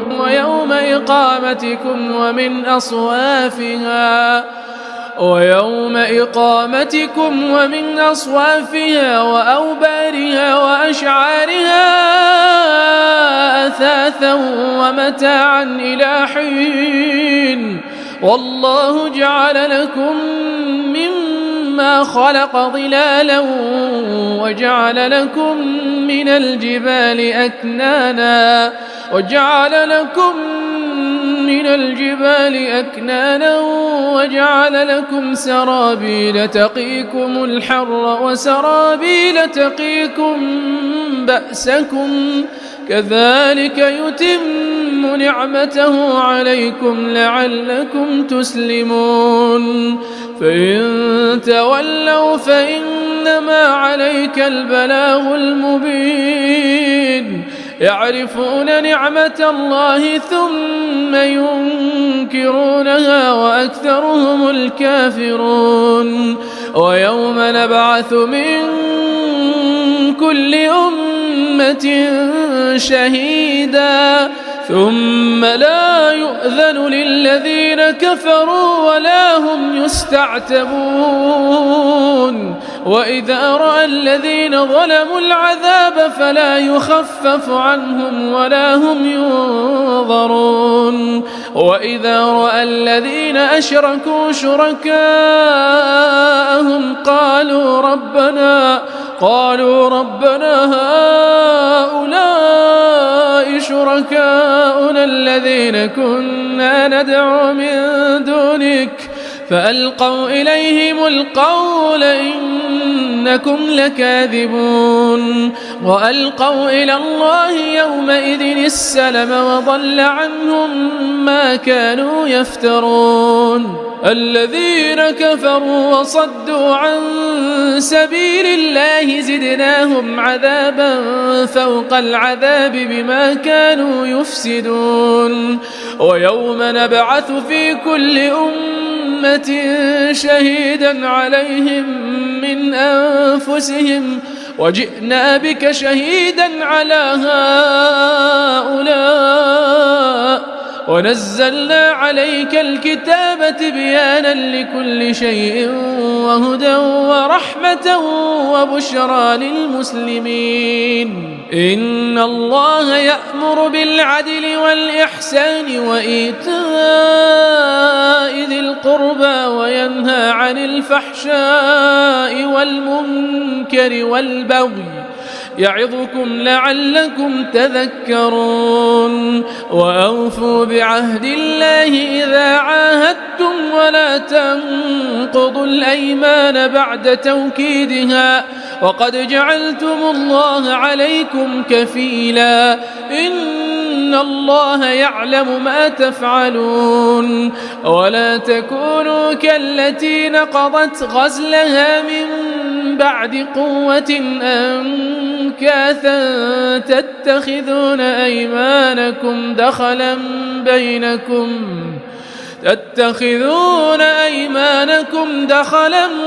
بينكم أن تكون أمة هي أربى من أمة إنما يبلوكم الله به وليبينن لكم يوم القيامة ما كنتم فيه تختلفون. ولو شاء الله لجعلكم أمة واحدة ولكن يضل من يشاء ويهدي من يشاء ولتسألن عما كنتم تعملون. ولا تتخذوا أيمانكم دخلا بينكم فتزل قدم بعد ثبوتها وتذوقوا السوء بما صددتم عن سبيل الله ولكم عذاب عظيم. ولا تشتروا بعهد الله ثمنا قليلا إنما عند الله هو خير لكم إن كنتم تعلمون. ما عندكم ينفد وما عند الله باق ولنجزين الذين صبروا أجرهم بأحسن ما كانوا يعملون. من عمل صالحا من ذكر أو أنثى وهو مؤمن فلنحيينه حياة طيبة ولنجزينهم أجرهم بأحسن ما كانوا يعملون. فإذا قرأت القرآن فاستعذ بالله من الشيطان الرجيم. إنه ليس له سلطان على الذين آمنوا وعلى ربهم يتوكلون. إنما سلطانه على الذين يتولونه والذين هم به مشركون. وإذا بدلنا آية مكان آية والله أعلم بما ينزل قالوا إنما أنت مفتر بل أكثرهم لا يعلمون. قل نزله روح القدس من ربك بالحق ليثبت الذين آمنوا وهدى وبشرى للمسلمين. ولقد نعلم أنهم يقولون إنما يعلمه بشر لسان الذي يلحدون إليه أعجمي وهذا لسان عربي مبين. إن الذين لا يؤمنون بآيات الله لا يهديهم الله ولهم عذاب أليم. إنما يفتري الكذب الذين لا يؤمنون بآيات الله وأولئك هم الكاذبون. من كفر بالله من بعد إيمانه إلا من أكره وقلبه مطمئن بالإيمان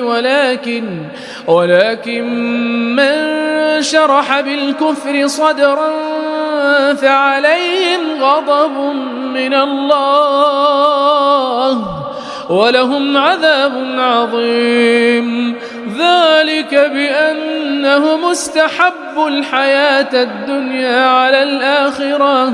وأن الله لا يهدي القوم الكافرين. أولئك الذين طبع الله على قلوبهم وسمعهم وأبصارهم وأولئك هم الغافلون. لا جرم أنهم في الآخرة هم الخاسرون. ثم إن ربك للذين هاجروا من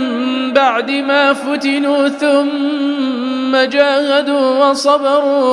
وصبروا إن ربك من بعدها لغفور رحيم. يوم تأتي كل نفس تجادل عن نفسها وتوفى كل نفس ما عملت وهم لا يظلمون. وضرب الله مثلا قرية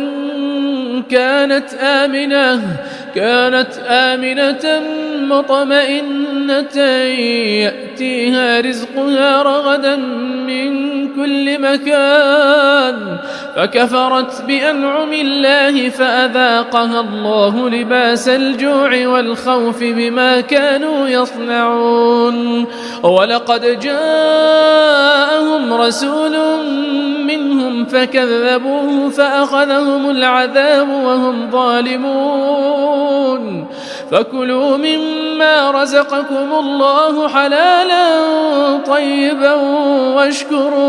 واشكروا نعمة الله إن كنتم إياه تعبدون. إنما حرم عليكم الميتة والدم ولحم الخنزير وما أهل لغير الله به فمن اضطر غير باغ ولا عاد فإن الله غفور رحيم. ولا تقولوا لما تصف ألسنتكم الكذب هذا حلال وهذا حرام لتفتروا على الله الكذب إن الذين يفترون على الله الكذب لا يفلحون. متاع قليل ولهم عذاب أليم. وعلى الذين هادوا حرمنا ما قصصنا عليك من قبل وما ظلمناهم ولكن كانوا أنفسهم يظلمون. ثم إن ربك للذين عملوا السوء بجهالة ثم تابوا من بعد ذلك وأصلحوا إن ربك من بعدها لغفور رحيم. إن إبراهيم كان أمة قانتا لله حنيفا ولم يك من المشركين شاكرا لأنعمه اجتباه وهداه إلى صراط مستقيم. وآتيناه في الدنيا حسنة وإنه في الآخرة لمن الصالحين. ثم أوحينا إليك أن اتبع ملة إبراهيم حنيفا وما كان من المشركين. إنما جعل السبت على الذين اختلفوا فيه وإن ربك ليحكم بينهم يوم القيامة فيما كانوا فيه يختلفون. ادع إلى سبيل ربك بالحكمة والموعظة الحسنة وجادلهم بالتي هي أحسن إن ربك هو أعلم بمن ضل عن سبيله وهو أعلم بالمهتدين وإن عاقبتم فعاقبوا بمثل ما عوقبتم به ولئن صبرتم لهو خير للصابرين واصبر وما صبرك إلا بالله ولا تحزن عليهم ولا تك في ضيق مما يمكرون إن الله مع الذين اتقوا والذين هم محسنون.